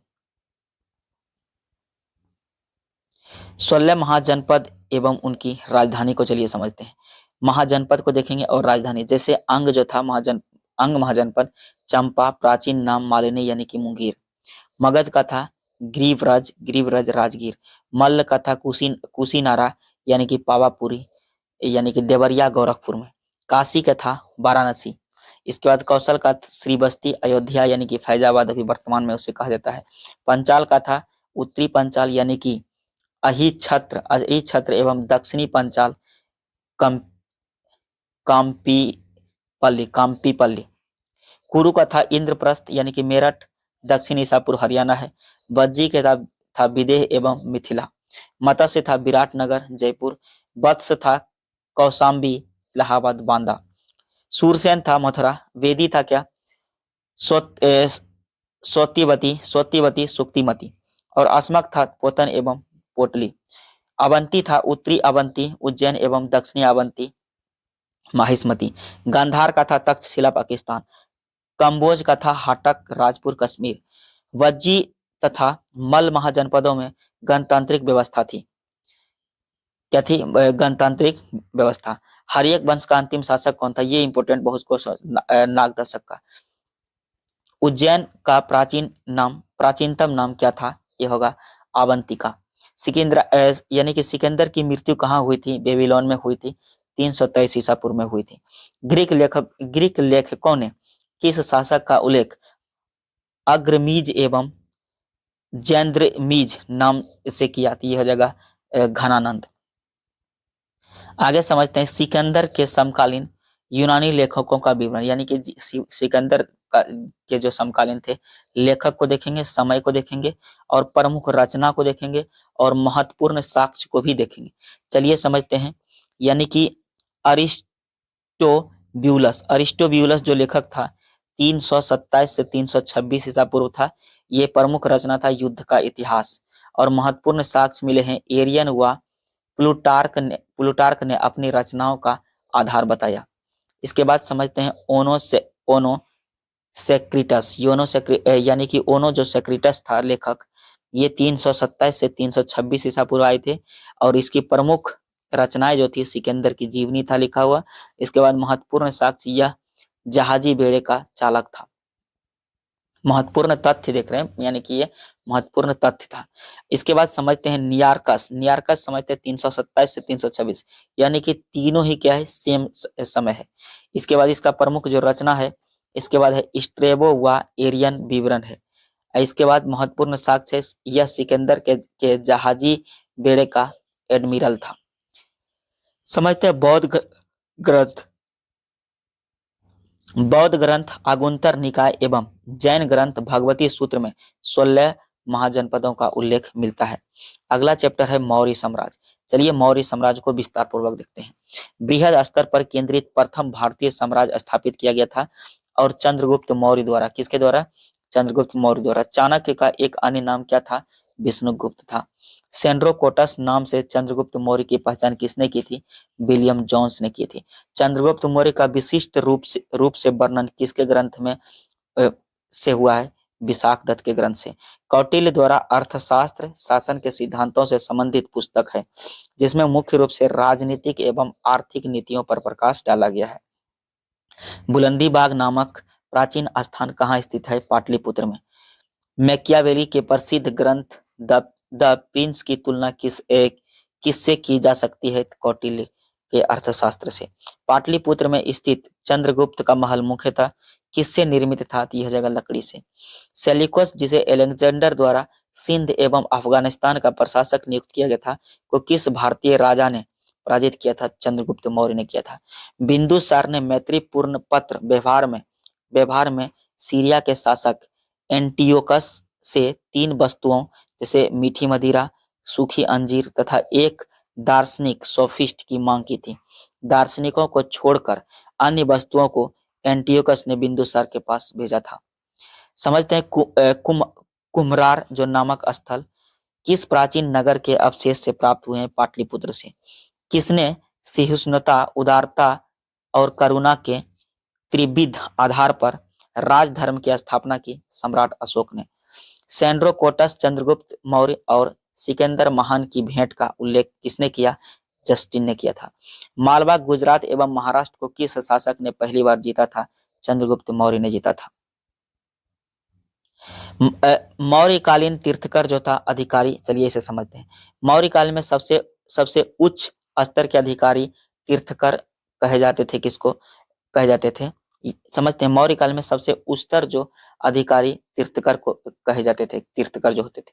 अर्थशास्त्र के अनुसार इनकी कुल संख्या कितनी है? 18 है। तीर्थकर देखते हैं संबंधित विभाग एवं कार्य को, यानी कि मैत्री यानी कि पुरोहित जो था, प्रधानमंत्री तथा प्रमुख धर्माधिकारी थे। युवराज कहते थे राजा का उत्तराधिकारी को क्या कहा जाता था? युवराज कहा जाता था। सन्निधाता जो था, जो राजकीय कोषागार का प्रधान अधिकारी कोषाध्यक्ष होते थे। समाहर्ता जो था राजस्व विभाग का सर्वोच्च अधिकारी वित्त मंत्री कर संग्राहक थे। मंत्री यानी कि परिषदाध्यक्ष, मंत्री परिषद का अध्यक्ष होता था ये। इसका प्रोनाउंसिएशन थोड़ा सा ठीक से कर लें। प्रदेष्टा फौजदारी न्यायालय का न्यायाधीश होता था, कमिश्नर, यानी कि इसे कहते हैं अभी हम सब। व्यवहारिक जो होता था दीवानी न्यायालय का प्रमुख न्यायाधीश को कहते हैं व्यवहारिक। नायक किसको कहते हैं? सेना का संचालक या नगर रक्षा का अध्यक्ष जो होता है। सेनापति कहते थे सेनाध्यक्ष, यानी कि सर्वोच्च सैनिक कमांडर को कहते हैं सेनापति।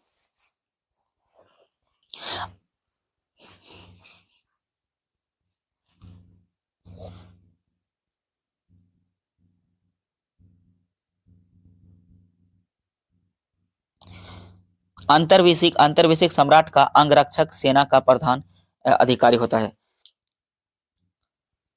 कर्मांतिक जो होता है, कर्मांतिक धंधों एवं कारखानों का प्रधान निरीक्षक या अध्यक्ष को कहते हैं कर्मांतिक। प्रशासता जो था, राजकीय आज्ञाओं और लिपिबद्ध करने करने तथा राजकोषीय दस्तावेजों को सुरक्षित रखने वाला को कहते हैं प्रशासता। दंडपाल किसका कहते हैं? सैन्य सामग्री का प्रबंध करने वाला जो प्रमुख अधिकारी होता है तो उसे दंडपाल कहते हैं। दुर्गपाल किसके? देश के भीतरी दुर्गों का प्रबंधक को कहते हैं क्या? दुर्गपाल। अंतपाल किसको कहते थे? सीमावर्ती दुर्ग का रक्षक को कहते थे अंतपाल। आटविक किस? वन विभाग का सर्वोच्च अधिकारी जो होता है उसे कहते हैं आटविक। दोबारिक कहते हैं राजमहल का प्रबंध व देख रेख करने वाला जो प्रधान अधिकारी था, देवारिक। नागरिक किसे कहते हैं? नगर का सर्वोच्च अधिकारी को कहते हैं क्या? कहते थे क्या? नागरिक। चलिए आगे समझते हैं। अगला पॉइंट है मौर्यकालीन, जो यहाँ मौर्यकालीन यानी कि मौर्यकालीन अधिकारी पौतवाध्यक्ष का मुख्य कार्य क्या था? यह हो जाएगा मापतौल का। समझते हैं। गुर्जरा, मास्की, नेट्टूर एवं उडगोलम, इन 4 अभिलेखों में अशोक के वास्तविक नाम का उल्लेख मिलता है। समझते हैं किस यानी किस मौर्य दक्कन की विजय शासक ने प्राप्त की थी? चंद्रगुप्त मौर्य ने।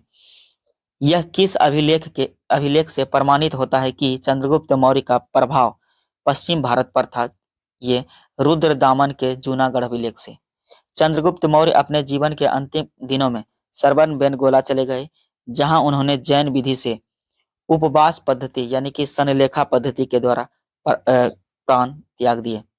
मगध साम्राज्य में रज्जुक किसे कहा गया? ये मौर्य शासन में भूमि मापक अधिकारी को कहा गया।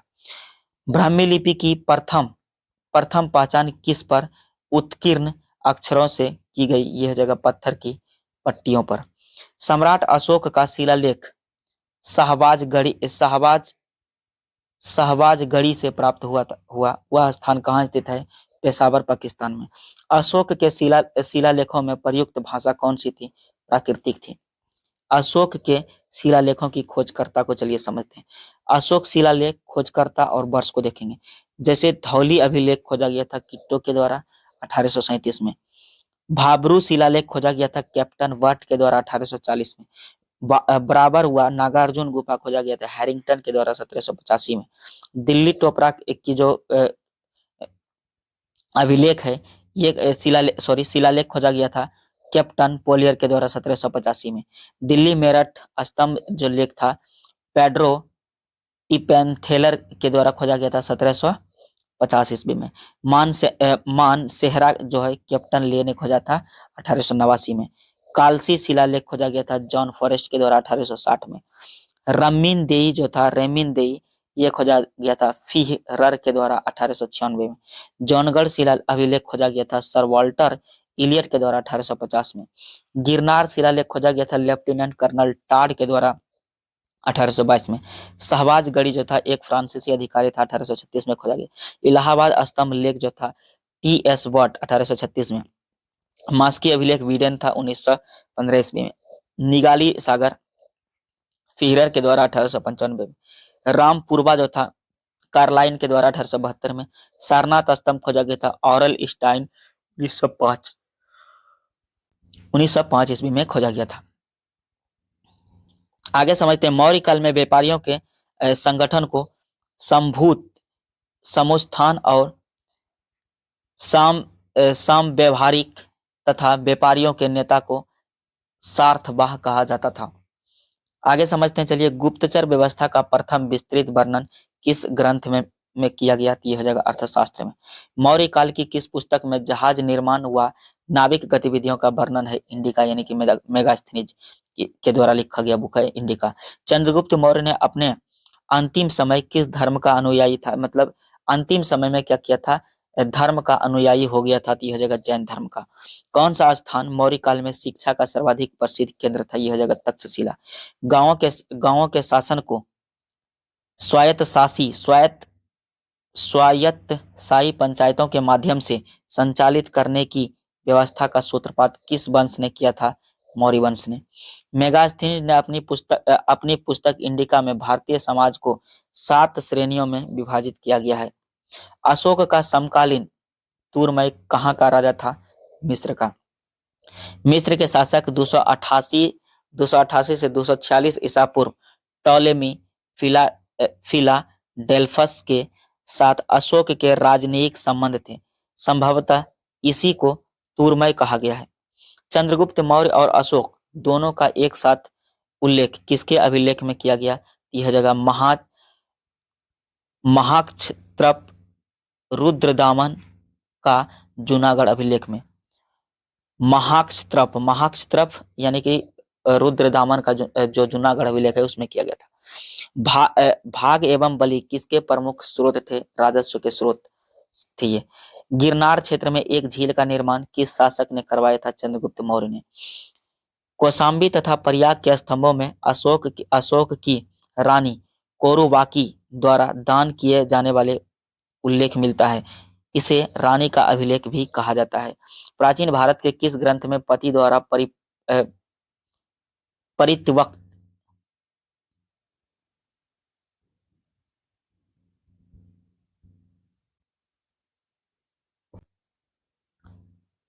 परित्यक्त पत्नी के लिए विवाह विच्छेदन की अनुमति दी गई थी? अर्थशास्त्र में दी गई।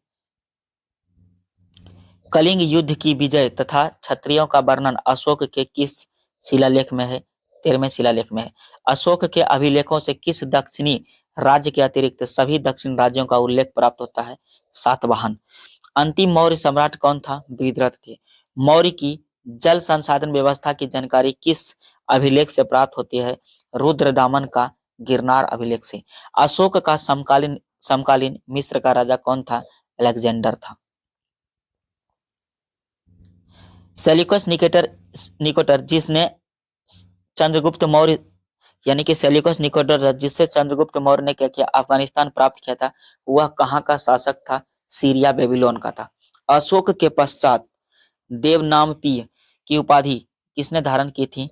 ये की थी दशरथ ने। अशोक की उपाधियां चलिए समझते हैं। उपाधियां, इसके बाद इसके स्रोत। अशोक के जो था मास्की लघु शिलालेख स्रोत थे। देवा नाम प्रियस अशोक का राजा यानी कि गुर्जरा लघु शिलालेख इसके स्रोत हैं। अशोक यानी कि उपाधि जो था अशोक मौर्य रुद्रदामन का जूनागढ़ अभिलेख से प्राप्त हुआ है। पियदशीस राजा यानी कि बराबर गुहा लेख से ये प्राप्त हुआ है। पियदशीस राजा मगध जो था भाब्रू वैराट लघु शिलालेख से प्राप्त हुआ है। पियदशीस राजा कंधार बृहद शिलालेख से यानी कि दीप वंश महावंश से प्राप्त हुआ है। अशोक वर्धन जो था पुराण से मिला है। राजा अशोक मिला है नेट्टूर लघु शिलालेख से। राजा अशोक देवनामपीय ये उद्गोलम लघु शिलालेख से मिला है। अशोक ने अपने पिता बिंदुसार के शासन काल में किस क्षेत्र में विद्रोह का दमन किया था? तक्षशिला में। अपने ऊपर आश्रित बच्चों एवं पत्नियों की यानी कि पत्नी की समुचित व्यवस्था किए बिना भिक्षु बनने वालों के लिए कितने दंड का प्रावधान किया गया था? यानी कि किसने दंड का प्रावधान किया गया था? कौटिल्य ने किया था कौटिल्य ने। खरोष्टी लिपि की उत्पत्ति किससे हुई थी? आरमाइक भाषा से। कौटिल्य किसके प्रधानमंत्री थे? चंद्रगुप्त मौर्य के। मौर्यों के पश्चात भारत की उत्तर पश्चिम सीमा पर किसका अधिकार हुआ था? बैक्ट्रियन शासकों का। मौर्य शासन व्यवस्था में रूप दर्शन नामक अधिकारी का कार्य क्या था? यह जगह सिक्कों का निरीक्षण। वह मौर्य राजा जो अमित घात के नाम से जाना जाता था कौन था? बिंदुसार। मौर्य काल की मुद्रा क्या थी? मौर्य काल की मुद्रा के बारे में चलिए समझते हैं। इस काल में चांदी व तांबे के सिक्कों का उल्लेख मिलता है। चांदी के सिक्कों के 4 प्रकार थे यानी कि पन था, अर्धपन था, फिर पाद था, फिर अष्टभाग था। तांबे के सिक्कों के 4 प्रकार जो था मासक, अर्धमासक, काकनी, अर्धकाकनी था। आगे समझते हैं, अशोक ने अपने राज्याभिषेक के 8वें वर्ष यानी कि 261 ईसा पूर्व में कलिंग पर आक्रमण कर उस पर क्या किया था, विजय प्राप्त किया था। मौर्योत्तर काल के बारे में चलिए समझते हैं, अगला चैप्टर है। सिमुख किस वंश का संस्थापक था? सातवाहन वंश का संस्थापक था सिमुख। आंध्र के सातवाहन राजाओं की सबसे लंबी सूची किस पुराण से मिलती है? मत्स्य पुराण से। सातवाहनों की राजधानी कहाँ स्थित है? अमरावती में। सातवाहन काल का सर्वश्रेष्ठ शासक कौन था? गौतमीपुत्र सातकर्णी। गौतमीपुत्र सातकर्णी ने वेनकटक स्वामी की उपाधि धारण की तथा वेनकटक नामक नगर की स्थापना की। इसे वेदों का आश्रय कहा गया है। कुषाण शासक कनिष्क का राज्याभिषेक कब हुआ था? 78 ईसा पूर्व यानी कि शक संवत जिसमें प्रारंभ हुआ था। उत्तर तथा उत्तरी पश्चिमी भारत में सर्वाधिक संख्या में तांबे के सिक्कों को किसने जारी किया था? कुषाणों ने किया था। विक्रम एवं शक संवत में कितने वर्षों का अंतर है? 135 वर्षों का। मौर्यों के बाद दक्षिण भारत में सबसे प्रभावशाली राज्य कौन था? सातवाहन था। शुंग वंश के बाद किस वंश ने राजा पर राज किया? यह हो जाएगा कण्व वंश ने। कनिष्क को किस चीनी जनरल ने पराजित किया था? पांचाल ने किया था। किस वंश के साम्राज्य की सीमाएं भारत के बाहर तक फैली हुई थी? कुषाण वंश। विक्रम संवत कब से प्रारंभ हुआ था? 57 ईसा पूर्व से प्रारंभ हुआ था। कलिंग नरेश खारवेल किस वंश से संबंधित थे? यानी कि चेदी वंश से संबंधित थे। प्रथम ईरानी शासक कौन था? डेरियस प्रथम थे। अफगानिस्तान में स्थित बामियान किस लिए प्रसिद्ध है? बुद्ध की विशाल प्रतिमा के लिए प्रसिद्ध है बामियान। तालिबानियों ने इसे क्या किया? बामियान की मूर्ति को उड़ा दिया। इसे आप देख भी सकते हैं गूगल पे, बामियान की मूर्ति को। किसके सिक्कों पर मातृदेवी उमा का नाम मिलता है? कुषाण शासक का। चतुर्भुज विष्णु के सिक्के किसने चलाए थे? यह जगह हुबिस्क ने। बुद्ध का अंकन किसके सिक्कों पर हुआ? यह जगह कनिष्क के सिक्कों पर। योद्धेय सिक्कों पर किस देवता का चित्रांकन मिलता है? कार्तिकेय। भारतीय और यूनानी यानी कि ग्रीक कला शैली के सम्मिश्रण को गांधार शैली के नाम से जाना जाता है। प्राचीन भारत में सर्वप्रथम सोने के सिक्के किसने जारी किए? कुषाणों ने जारी किए थे। कनिष्क का राजवैद्य कौन था? चरक थे। कनिष्क किस संप्रदाय से संबंधित था? महायान बौद्ध संप्रदाय से। किस राजवंश ने हत्या करके सत्ता हत्याई और जिसका अंत भी हत्या द्वारा हुआ? शुंग वंश।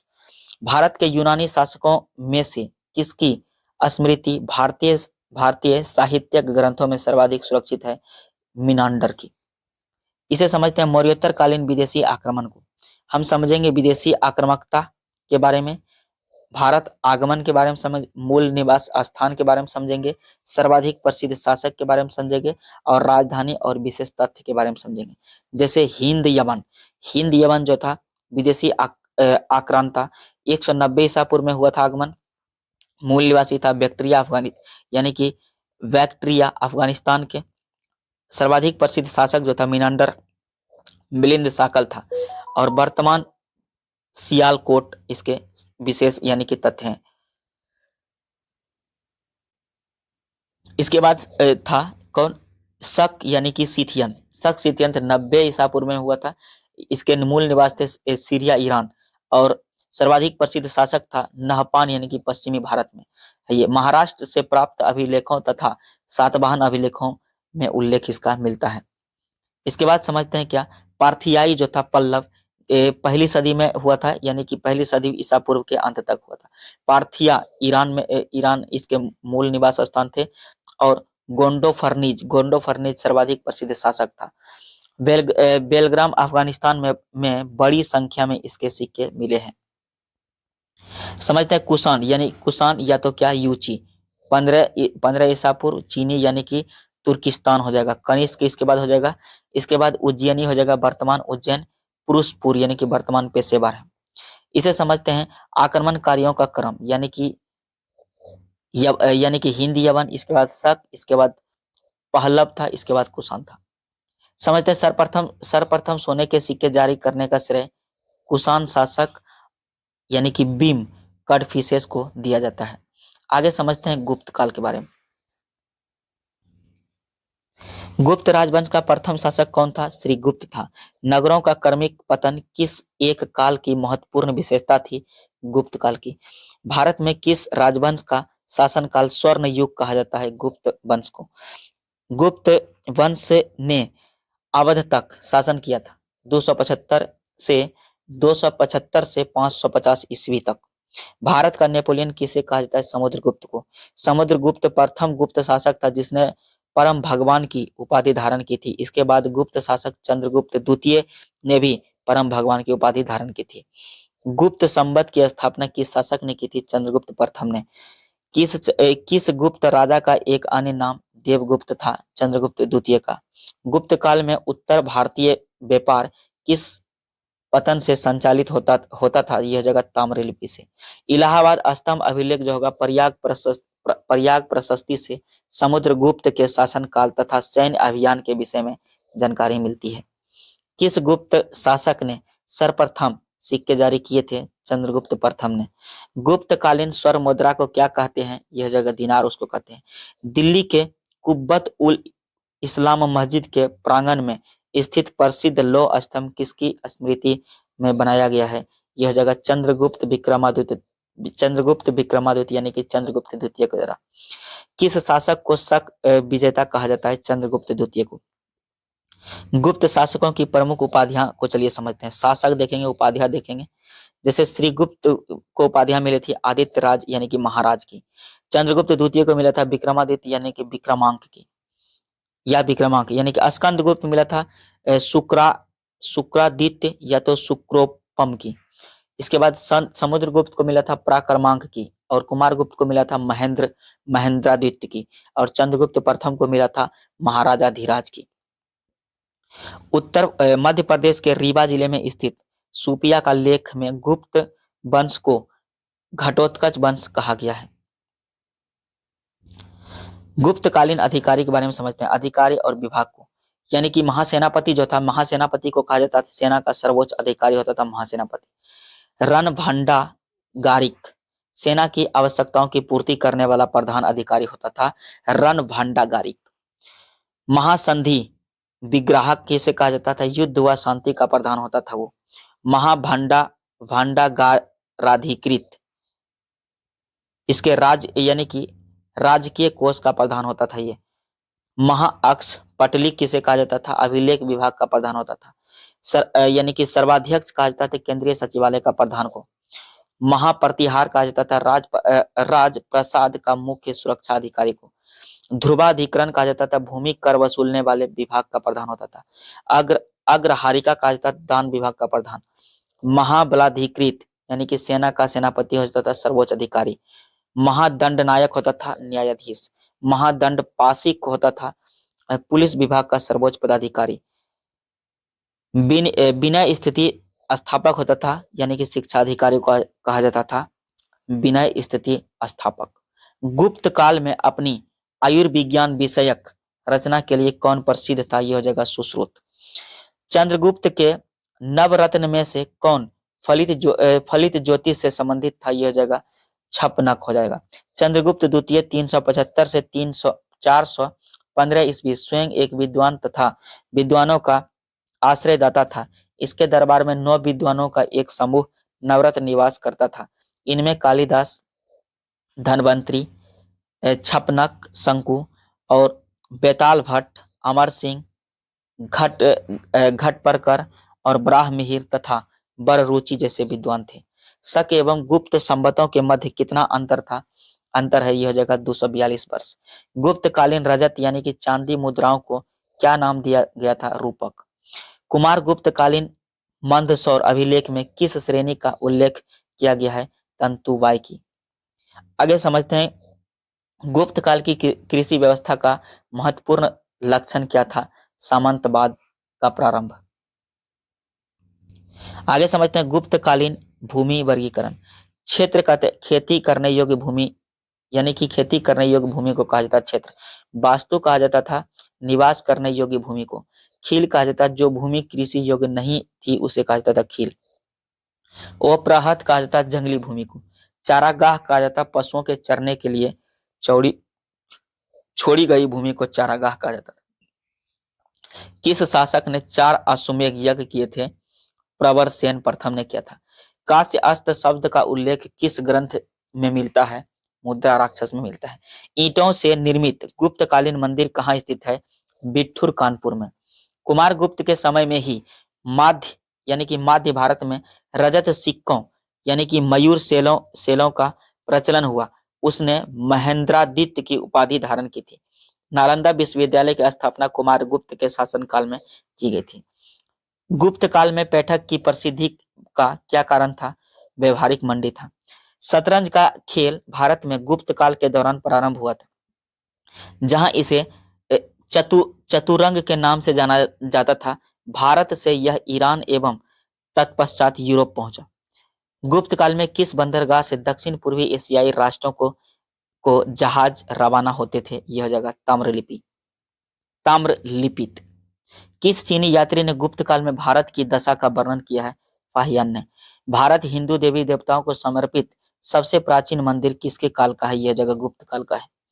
सती प्रथा तथा प्रथम अभिलेख साक्ष्य एरन से प्राप्त हुआ है। यह अभिलेख 510 ईस्वी का है, जिसमें गोपराज नामक सेनापति की स्त्री के सती होने का उल्लेख है। गुप्त काल में चीन से भारत में किस वस्तु का आयात किया गया था? यह जगह रेशमी कपड़े का। कलहन के अनुसार अशोक ने अपने शासन के 7वें वर्ष में कश्मीर को जीता तथा कश्मीर में श्रीनगर की स्थापना की। गणराज्यों के अंत के लिए कौन उत्तरदायी था? यह जगह समुद्रगुप्त। गुप्त काल का प्रसिद्ध खगोल शास्त्री कौन था? आर्यभट्ट। गुप्तकालीन चित्रकला का उत्कृष्टतम रूप मिलता है अजंता में। विशाख दत्त कृत नाटक देवी चंद्रगुप्तम में उल्लेख मिलता है कि चंद्रगुप्त द्वितीय ने अपने बड़े भाई रामगुप्त की हत्या की। किसके स्वर्ण सिक्के में हीन यानी कि मिलावट धातु का प्रतिशत सर्वाधिक था? स्कंद गुप्त के यानी कि सिक्के में। गुप्त काल में लिखित संस्कृत नाटकों में स्त्रियों और शूद्रों के संवाद किस भाषा में है? प्राकृतिक भाषा में। किस वंश का अंतिम शासक कौन था? यानी कि गुप्त वंश का जो अंतिम शासक कौन था? यह जगह विष्णुगुप्त था। चंद्रगुप्त द्वितीय विक्रमादित्य को किस कारण से सकारी कहा गया था? ये शकों पर विजय के कारण इसे कहा गया था। किस अभिलेख में समुद्रगुप्त को लिच्छवी यानी कि दोहित्र बताया गया? प्रयाग अभिलेख में।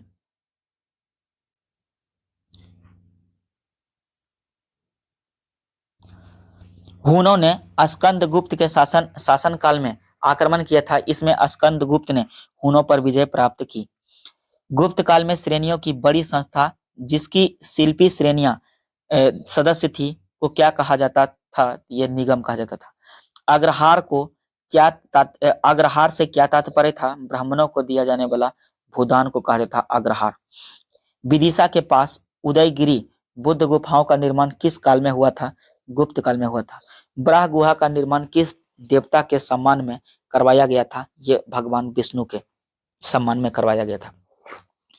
गुप्त साम्राज्य के समकालीन राजवंश के बारे में चलिए समझते हैं। राजवंश को देखेंगे, स्थापना समय को देखेंगे और संस्थापक को देखेंगे। काकाटक जो राजवंश था ये 255 ईस्वी में किया गया था। बिंद शक्ति इसके संस्थापक थे।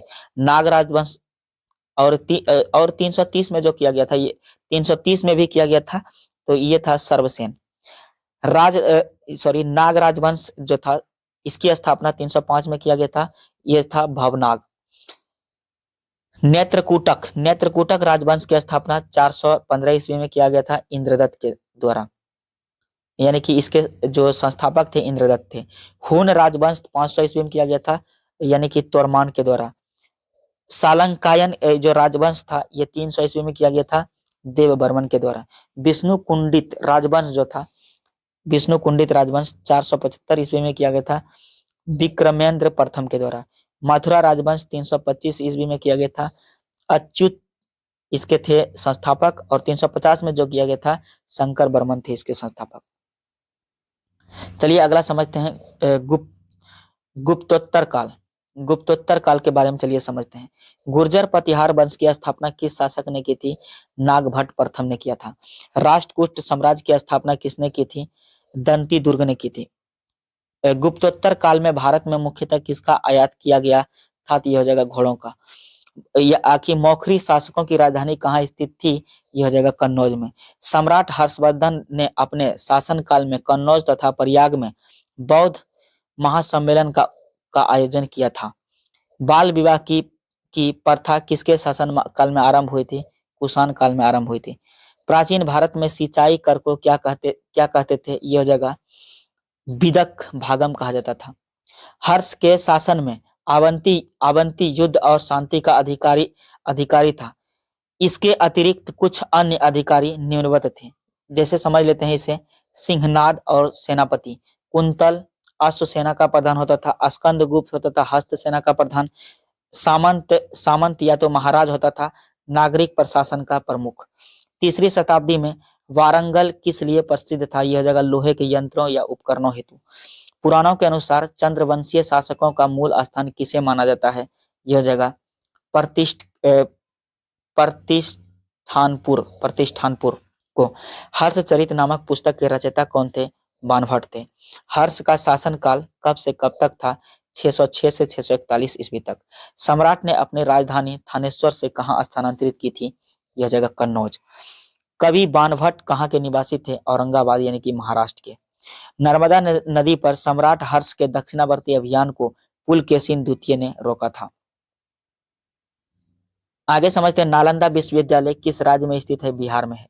ह्वेनसांग किस राजा के शासनकाल में भारत आया था, सम्राट हर्षवर्धन के। भारत में नारियल की खेती कब प्रारंभ हुई थी, सातवाहन के काल में। कौशेय शब्द का प्रयोग किसके लिए किया गया, रेशम के लिए किया गया था। गुप्तोत्तर काल में प्रमुख व्यापारिक केंद्र कहाँ था, यह जगह कन्नौज में।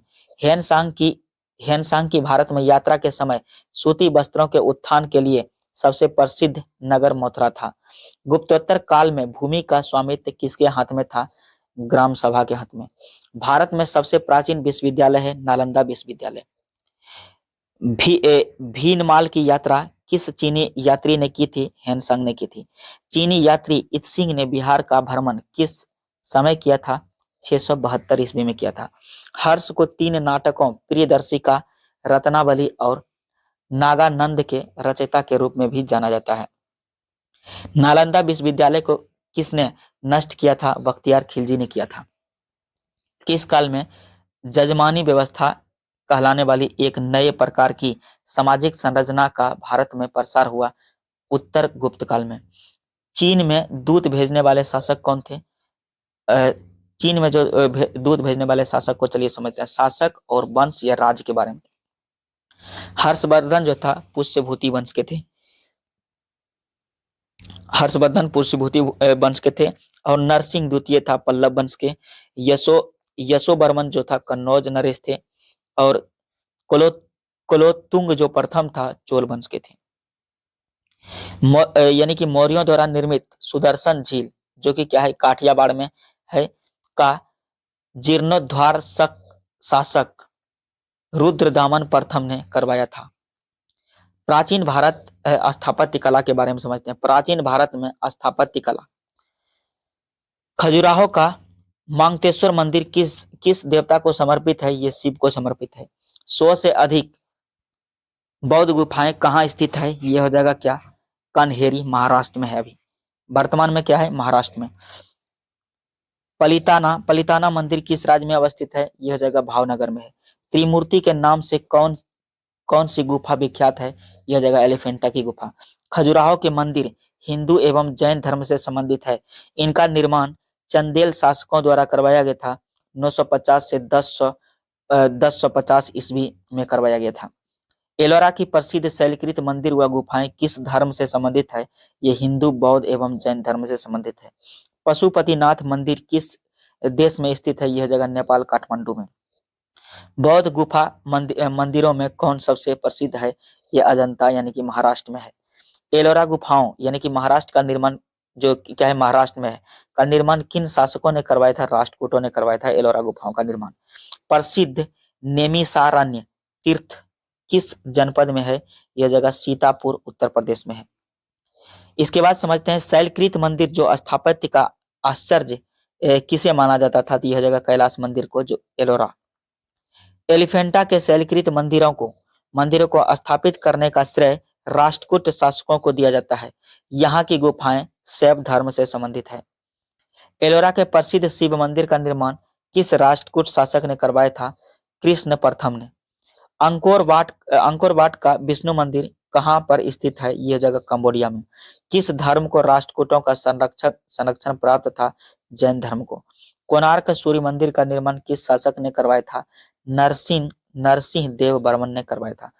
काला पैगोडा के नाम से किसे जाना जाता है? यानी कि काला पैगोडा के नाम से जाना जाता है कोणार्क का सूर्य मंदिर को, जो कहाँ है? उड़ीसा में है। मोढेरा का सूर्य मंदिर किस राज्य में स्थित है? गुजरात में है। जगन्नाथ मंदिर किस राज्य में स्थित है? यह जगह उड़ीसा राज्य में स्थित है, जगन्नाथ के मंदिर। भुवनेश्वर तथा पुरी मंदिर का निर्माण किस शैली में हुआ था? नागरी शैली में। द्रविड़ शैली के मंदिरों में गौपुरम का तात्पर्य क्या है? यह जगह तोरण के ऊपर बने अलंकृत एवं बहुमंजिला भवन से। ओडिशा के भुवनेश्वर में स्थित लिंगराज मंदिर वहां के नष्ट हुए मंदिरों में सर्वाधिक बड़ा और सबसे ऊंचा मंदिर है। नाटकों को काटकर महाबलीपुरम का मंदिर किन शासकों द्वारा बनवाया गया? यह जगह पल्लव शासकों द्वारा। प्राचीन नगर तक्षशिला किन दो नदियों के मध्य स्थित था? यह जगह सिंधु तथा झेलम। ऐतिहासिक दिगंबर जैन तीर्थ स्थल सोनगिरी कहाँ पर स्थित है? यह जगह मध्य प्रदेश में। प्रसिद्ध तिरुपाक्ष मंदिर कहाँ अवस्थित है? यह जगह हम्पी कर्नाटक में। आदि शंकराचार्य ने ज्योतिर्मठ उत्तराखंड में, शारदा मठ द्वारका में है, और गोवर्धन मठ पुरी में है, एवं वेदांत मठ जो होगा श्रृंगेरी की स्थापना की थी। भारत के सांस्कृतिक इतिहास के सौंदर्य में पंचायतन शब्द किससे निर्दिष्ट करता है? यह जगह मंदिर रचना शैली को। गंगेकोंडचोलपुरम के मंदिर का निर्माण किस शासक ने करवाया था? राजेंद्र चोल ने करवाया था। राजराज चोल द्वारा निर्मित बृहदेश्वर मंदिर किस शैली का उदाहरण है? द्रविड़ शैली का। बोरोबदूर का प्रख्यात स्तूप कहाँ पर स्थित है? इंडोनेशिया के जावा द्वीप पर। मंदिर स्थापत्य कला के बारे में समझते हैं, मंदिर के बारे में और स्थिति के बारे में। यानी कि एरन का विष्णु मंदिर जो है कहाँ है? एरन यानी कि सागर जिला मध्य प्रदेश में। भूमरा का शिव मंदिर कहाँ है? यानी कि भूमरा में है, सातना जिला में है, मध्य प्रदेश में। सिरपुर का लक्ष्मण मंदिर कहाँ है? सिरपुर में है, रायपुर यानी कि रायपुर जिला छत्तीसगढ़ में है। तिगवा का विष्णु मंदिर कहाँ है? तिगवा में ही है, यानी कि जबलपुर मध्य प्रदेश में है। नाचना कुठार का पर्वत मंदिर कहाँ जो है? नाचना काठूर पन्ना मध्य प्रदेश में है। भीतरगांव का कृष्ण मंदिर जो है भीतरगांव कानपुर जिला तथा उत्तर प्रदेश में है। पिपरिया का विष्णु मंदिर कहाँ है? पिपरिया सातना जिला मध्य प्रदेश में। इसके बाद देवगढ़ का जो होगा दशावतार मंदिर कहाँ है? देवगढ़ जलितपुर जिला उत्तर प्रदेश में है। आगे समझते हैं माउंट आबू पर स्थित जैन धर्म का प्रसिद्ध दिलवाड़ा मंदिर राजस्थान के सिरोही जिले में स्थित है। आगे समझते हैं दक्षिण भारत के राजवंश एवं संगम युग के बारे में। चालुक्य वंश का सबसे महान शासक किसे माना जाता है? यह जगह पुलकेशिन द्वितीय को। दक्षिण भारत का कौन सा राजवंश अपने नौसैनिक शक्ति के लिए प्रसिद्ध था? चोल वंश। यानी कि मामल्लपुरम में रथ स्मारकों का निर्माण किस वंश के शासकों ने करवाया था? पल्लव वंश ने। महाबलीपुरम के रथ मंदिरों का निर्माण किसने करवाया था? नरसिंह वर्मन प्रथम ने। पांड्य राज्य किस वस्तु के उत्पादन के लिए प्रसिद्ध था? मोतियों के लिए। चोल काल में निर्मित नटराज की कांस्य प्रतिमा की देवाकृति किसकी आकार की थी? चतुर्भुज की आकार की। दक्षिण भारत में चोल काल के स्थापत्य में विश्व की सर्वश्रेष्ठतम प्रतिमा नटराज की प्रसिद्ध कांस्य मूर्ति को माना जाता है। कवि कालिदास के नाम का उल्लेख किस लेख में हुआ? यह जगह एल्होल के उत्कीर्ण लेख में। चोलों का राज्य किन क्षेत्रों में विस्तृत था? यह जगह कोरोमंडल तट एवं दक्कन के कुछ भाग में। किस राजवंश के शासक अपने शासन काल में ही अपना उत्तराधिकारी घोषित कर देते थे? ये चोल वंश थे। चोल साम्राज्य को अंततः किसने समाप्त किया? यह जगह मलिक काफूर ने समाप्त किया था। संगम कालीन प्रमुख साहित्य के बारे में समझेंगे। संगम साहित्य के बारे में और रचनाकार। तिरुक्कुरल जो या कुरल, ये क्या था? रचनाकार था तिरुवल्लुर, यानी कि तिरुवल्लुर, तिरुवल्लुर बोलेंगे इसे। इसे आप थोड़ा सा प्रोनाउंसिएशन कर लें, तिरुवल्लुर, तिरुवल्लुर। अहनानूर जो था रुद्र शर्मन थे। इसके बाद लोकापियम जो था तोलकापियर थे, तोलकापियर। यानी इसके बाद जीवक चिंतामणि जो था देवर थे, देवर। इसके बाद था शिल्पादिकारम, शिल्पादिकारम जो था इंगोला दीगल थे, इंगोला दीगल। यानी कि इलोंगो दियल, सॉरी इलोंगो आ दियल। मणि मेखले जो था शीत सेल सॉरी शीत लेस्त्र लेसत्रनार, लेसत्रनार। मरु मरुर मरुर गुरुपादय जो था नकीरर थे। कौन थे? नकीरर। ये थोड़ा सा प्रोनाउंसिएशन थोड़ा आप वीडियो रोक के ढंग से कर लें, क्योंकि बहुत टेढ़े टेढ़े प्रोनाउंसिएशन है। हो सकता है मेरा प्रोनाउंसिएशन बहुत गड़बड़ हो रहा हो, तो आप थोड़ा सा प्रोनाउंसिएशन इसे वीडियो रोक के, थोड़ा देर हम रोक देते हैं, इसे करके ऐसे करके आप देख लें। चलिए आगे समझते हैं हम प्रमुख राजवंश, राजधानी तथा संस्थापक के बारे में। राजवंश के बारे में समझेंगे, राजधानी और संस्थापक के बारे में। चोल वंश जो था, चोल वंश का जो राजधानी था तंजौर था, संस्थापक था विद्यालय। पल्लव वंश का था कांचीपुरम, यानी कि सिंह विष्णु थे। राष्ट्रकूट के थे मानिखेत था, दंती दुर्ग थे। होयसल जो वंश था द्वार समुद्र था, विष्णुवर्धन थे।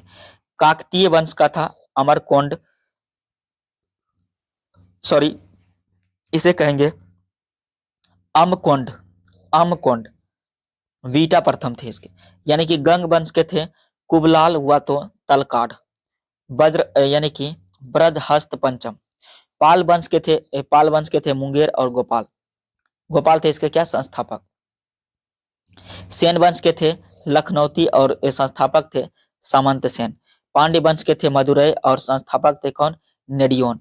और गुर्जर प्रतिहार का जो था, गुर्जर प्रतिहार का कन्नौज था और नागभट्ट प्रथम थे इसके संस्थापक। चालुक्य यानी कि कल्याणी वंश के जो था मान्यखेत था और कल्याण राजधानी था इसका। इसके बाद संस्थापक थे तेलप द्वितीय। चालुक्य जो था इसे क्या कहते हैं? बदामी। इसके सॉरी राजधानी था बतापी और जयसिंह थे इसके, जयसिंह प्रथम थे इसके संस्थापक। चालुक्य बेंगी यानी कि बेंगी थे इसके राजधानी और विष्णुवर्धन थे इसके क्या? संस्थापक। गढ़वाल वंश के था क्या? था वाराणसी चंद्रदेव। सोलंकी वंश का था क्या? अनिलवाड़ था मूलराज। यानी कि परमार जो वंश था धारानागरी था उपेंद्र था। कलचुरी वंश का था क्या? त्रिपुरी और कोक्कल। चौहान वंश के थे अजमेर अहिच्छत्र वासुदेव। चंदेल वंश का था खजुराहो महोबा और ननुक। मीनाक्षी मंदिर कहाँ स्थित है? मदुरई में। ये बहुत बार क्वेश्चन पूछा गया है। चोलों के अधीन ग्राम प्रशासन के बहुत से आलेख किन शिलालेखों से प्राप्त हुआ है? ये हो जाएगा उत्तर मेरूर से। किसके कार्यकाल में चीन में 72 व्यापारी भेजे गए थे? यह हो जाएगा कुलोत्तुंग प्रथम के शासनकाल में। बंगाल की खाड़ी को चोल झील का स्वरूप प्रदान करने वाला शासक कौन था? राजेंद्र प्रथम था, नौसैनिक शक्ति के विस्तार से। संगम साहित्य में किस दक्षिणी राजवंश का उल्लेख नहीं मिलता? यह जगह कादम्ब। धार्मिक कविताओं का संकलन यानी कि कुरल किस भाषा में रचित है? तमिल भाषा में। कुदुम्ब राजाओं की राजधानी कहाँ स्थित थी? बनवासी थी। इसे समझते हैं। कुदुम्ब राज्य की स्थापना मयूर शर्मन ने की थी। कदम्बों ने 4वीं शताब्दी में उत्तरी कर्नाटक और कोंकण में अपनी सत्ता स्थापित की थी। चलिए आगे समझते हैं। तमिल रामायणम अथवा रामावतारम का लेखक कौन था? कंबन था। श्रीलंका को पूर्ण स्वतंत्रता किस चोल राजा ने प्रदान की और सिंहल के राजकुमार के साथ अपनी पुत्री का विवाह कर दिया था? यह जगह कुलोत्तुंग प्रथम ने। चोल दक्षिण भारत में उत्तर ग्राम प्रशासन के लिए जाने जाते थे। दक्षिण भारत का प्रसिद्ध तक्कोलम का युद्ध किनके मध्य हुआ था? यह जगह चोल एवं राष्ट्रकूटों के मध्य। वह बंदरगाह जिसका उल्लेख पांडु के नाम से पेरीपलस यानी कि ऑफ द इरिथ्रियन सी के लेखक ने किया। यह जगह क्या? अरिकामेडु। आगे समझते हैं संगम साहित्य में वर्णित कन्नगी जो हो जाएगा, कन्नगी कौन है? यह हो जाएगा तमिल महाकाव्य मणिमेखले की नायिका। चेर राजाओं में सबसे प्रसिद्ध सेन गुट्टुबन था, जो क्या है? मदुनजेरल का पुत्र था। इसके काल में विशेष घटना यानी कि पत्नी यानी कि क्या कन्नगी पूजा प्रारंभ हुई, जिसमें आदर्श और पवित्र पत्नी की मूर्ति की पूजा की जाती है। संगम युग का कौन सा ग्रंथ बौद्ध धर्म से संबंधित था? मणिमेखले। दक्षिण भारत के किस वंश के राजा ने 26 ईसा पूर्व में रोम में एक दूत भेजा था? पांड्य ने। तोलकाप्पियम ग्रंथ किससे संबंधित है? यह जगह तमिल व्याकरण और काव्य से। तोलकाप्पियम संगम तमिलों का प्राचीनतम उपलब्ध ग्रंथ है। किस नदी को पांड्य राज्य की जीवन रेखा कहा गया है? बेंगी को। कन्नड़ साहित्य के त्रिरत्न कौन है? यह जगह पंपा, पोन्ना एवं रन्ना। संगम काल के चोल शासकों में सबसे प्रतापी शासक कौन था? करिकाल था। महाभारत के सर्वप्रथम तमिल अनुवादक कौन थे? यह जगह पेरुन देवनार थे। दक्षिण भारत प्रसिद्ध महाकाव्य कुरल के लेखक कौन थे? यह जगह तिरुवल्लुर थे। संगम युगीन चोल शासकों का धर्म क्या था? यह जगह शैव था। शैव धर्म था। यानी कि संगम युग के शास्त्रीय ग्रंथों का रचना काल क्या था? 100 ईसा पूर्व से 100 ईस्वी तक। संगम कालीन प्राचीन प्रचलित शब्दावली को समझते हैं। बरियम किसे कहा जाता है? बरियम क्या था? क्षेत्र की उपज की दृष्टि से लिया जाने वाला कर जो था, बरियर यानी कि बरियम वसूलने वाला अधिकारी होता था। कराई समझते थे, राजस्व यानी कि लगान उपज का 1/6 भाग जो होता था, राज्य की आय का मुख्य स्रोत था कराई। इराई क्या था? सामंतों द्वारा दिया जाने वाला कर या युद्ध में लूटे हुए माल में राज्य का हिस्सा जो होता था उसे कहते थे इराई। इराबू क्या था? जबरन लिया जाने वाला जो उपहार था इसे कहते थे इराबू। उल्गू या संगम क्या था? सीमा शुल्क व मार्ग कर यानी कि राज्य की आय का दूसरा सर्वप्रमुख स्रोत था क्या? उल्गू या संगम। कडमई जो था पाडू राजा को दिया जाने वाला क्या था? शुल्क था। मा व बेली जो था भू माप इकाई था। कलम क्या था? अनाज के तौल की इकाई था कलम। संगम कालीन साहित्य में राजा के लिए कौन को एवं मनन शब्द प्रयुक्त होते थे? यह जगह संगम ग्रंथों में उल्लिखित मुरुगन किस देवता को सामने रखते हैं? यह जगह स्कंद यानी कि अन्य नाम कार्तिकेय कुमार सुब्रमण्यम। प्राचीन तमिल देश में उपजाऊ कृषि भूभाग को क्या कहा जाता था? यह कहा जाता था मरुदम। संगम युग में चोल राज्य की राजधानी उरेयू से पुहार स्थानांतरित करने का श्रेय किसे जाता है? यह जगह करिकाल को। संगम काल में सर्वाधिक प्रचलित व्यवसाय क्या था? यह जगह वस्त्र उद्योग था। तमिल साहित्य में यूनानी रोमन व्यापारियों को क्या कहा गया? यवन कहा गया। संगम युग में उरेयू कपास या सूती वस्त्र के व्यवहार के लिए विख्यात था। किस संगम युगीन शासक द्वारा पत्नी पायले के रचयिता रुद्र यानी कि रुद्रकनार को 16 लाख स्वर्ण मुद्राएं प्रदान की गई थी करिकाल को। वह संगम कालीन तमिल साहित्य जिसमें भक्त प्रहलाद का वर्णन प्राप्त होता है, यह जगह परिपादल। किस पांड्य शासक ने समुद्र पूजा आरंभ की थी? यह जगह नेडियोन। राजेंद्र प्रथम ने गंगेकोड चोलपुरम को अपनी नई राजधानी बनवाया तथा स्वयं गंगेकोंड चोल की उपाधि धारण की थी। आगे समझते हैं प्राचीन साहित्य एवं साहित्यकार के बारे में।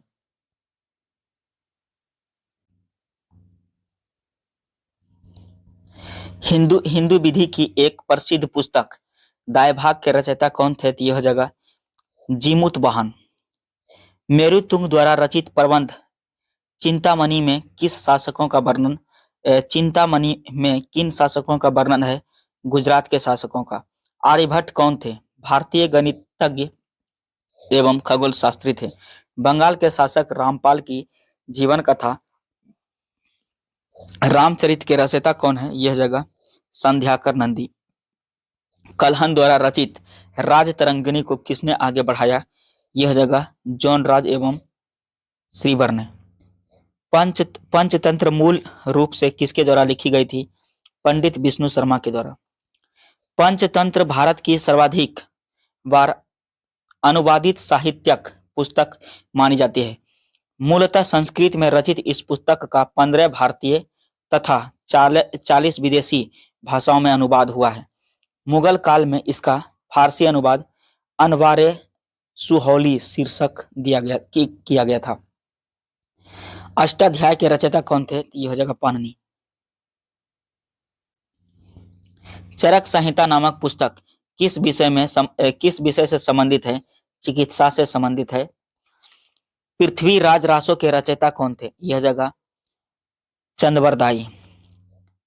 10 कुमार चरित्र के लेखक कौन थे? यह जगह दांडी। गणित की पुस्तक लीलावती के लेखक कौन थे? भास्कराचार्य। गीत गोविंद के रचयिता जयदेव किसकी सभा को संबोधित करते थे? यह जगह लक्ष्मण सेन की। मिलिंद पन्नो किस भाषा का ग्रंथ है? पाली ग्रंथ भाषा का। नागानंद रत्नावली एवं प्रियदर्शिका के रचयिता कौन थे? यह जगह हर्षवर्धन। शिल्पादिकारम का लेखक कौन था? यह जगह इलोंगो। संस्कृत ग्रंथ पृथ्वीराज विजय का लेखक कौन है? यह होगा जगनक। इसके बाद विश्व कोशीय ग्रंथ किसे कहा जाता है? यह जगह बृहत संहिता। महाभाष्य के लेखक पतंजलि, शुंग काल के शासक पुष्यमित्र शुंग तथा समकालीन शासक तथा उनके पुरोहित थे। चलिए आगे समझते हैं। सौंदरानंद किसकी रचना है? अश्वघोष की। मनुस्मृति मुख्यतः किससे संबंधित है? समाज व्यवस्था से। भारत का प्रथम विधि निर्माता किसे माना जाता है? मनु को माना जाता है। मिलिंद पन्हो नामक रचना जो राजा था मिलिंद मिनांडर तथा किस बौद्ध भिक्षु के मध्य संवाद के रूप में होता? नागसेन के। कश्मीर में हिंदू राज्य का इतिहास किस ग्रंथ से पता चलता है? कल्हन की राजतरंगिणी से। गाथा सप्तशती नामक पुस्तक काव्य की रचना किसने की थी? हाल ने की थी। बीज गणित के क्षेत्र में अपने योगदान के लिए कौन जाने जाते थे? भास्कराचार्य जाने जाते थे। गुप्त काल के महत्वपूर्ण रचनाएं को समझते हैं। रचनाकार और रचना। कालिदास ने क्या लिखा था? माल यानी कि माल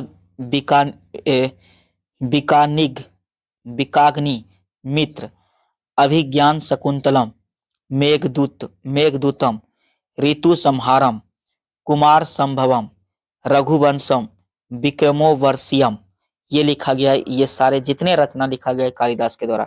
विशाख दत्त ने क्या लिखा था? देवी चंद्रगुप्तम और मुद्रा राक्षस विशाख दत्त के द्वारा। दांडी किसके द्वारा? 10 कुमार चरित्र के द्वारा 10 कुमार चरित्र और काव्य दर्शन, ये पुस्तक का नाम है। सिद्धसेन ने लिखा था क्या? न्यायावतार। भास ने लिखा था स्वप्नवास बदतम, चारुदत्तम, ये लिखा गया है भास के द्वारा। विष्णु शर्मा के द्वारा लिखा गया है पंचतंत्र। चरक लिखा गया है चरक के द्वारा लिखा गया है चरक संहिता। आर्यभट्ट के द्वारा लिखा गया है ब्रह्म सिद्धांत। बुद्ध घोष के द्वारा लिखा गया है विशुद्धि मग। असंग के द्वारा लिखा गया है योगाचार। भास के द्वारा लिखा गया है उरुभंग। भारवी के द्वारा लिखा गया है क्रातरनोजियम। अमर सिंह के द्वारा लिखा गया है अमरकोश। वत्स भट्टी के द्वारा लिखा गया है रावण वध। चंद्र गोमिन के द्वारा लिखा गया है चंद्र व्याकरण। इसके बाद बराहमिहिर के द्वारा लिखा गया है ब्रीह संहिता या पंच सिद्धांत की। आर्यभट्ट के द्वारा लिखा गया है आर्यभट्टियम। शूद्रक लिखा गया है किसके द्वारा, यानी कि शूद्रक ने लिखा है मृच्छ कटिकम। ये पुस्तक उनके द्वारा लिखा गया है।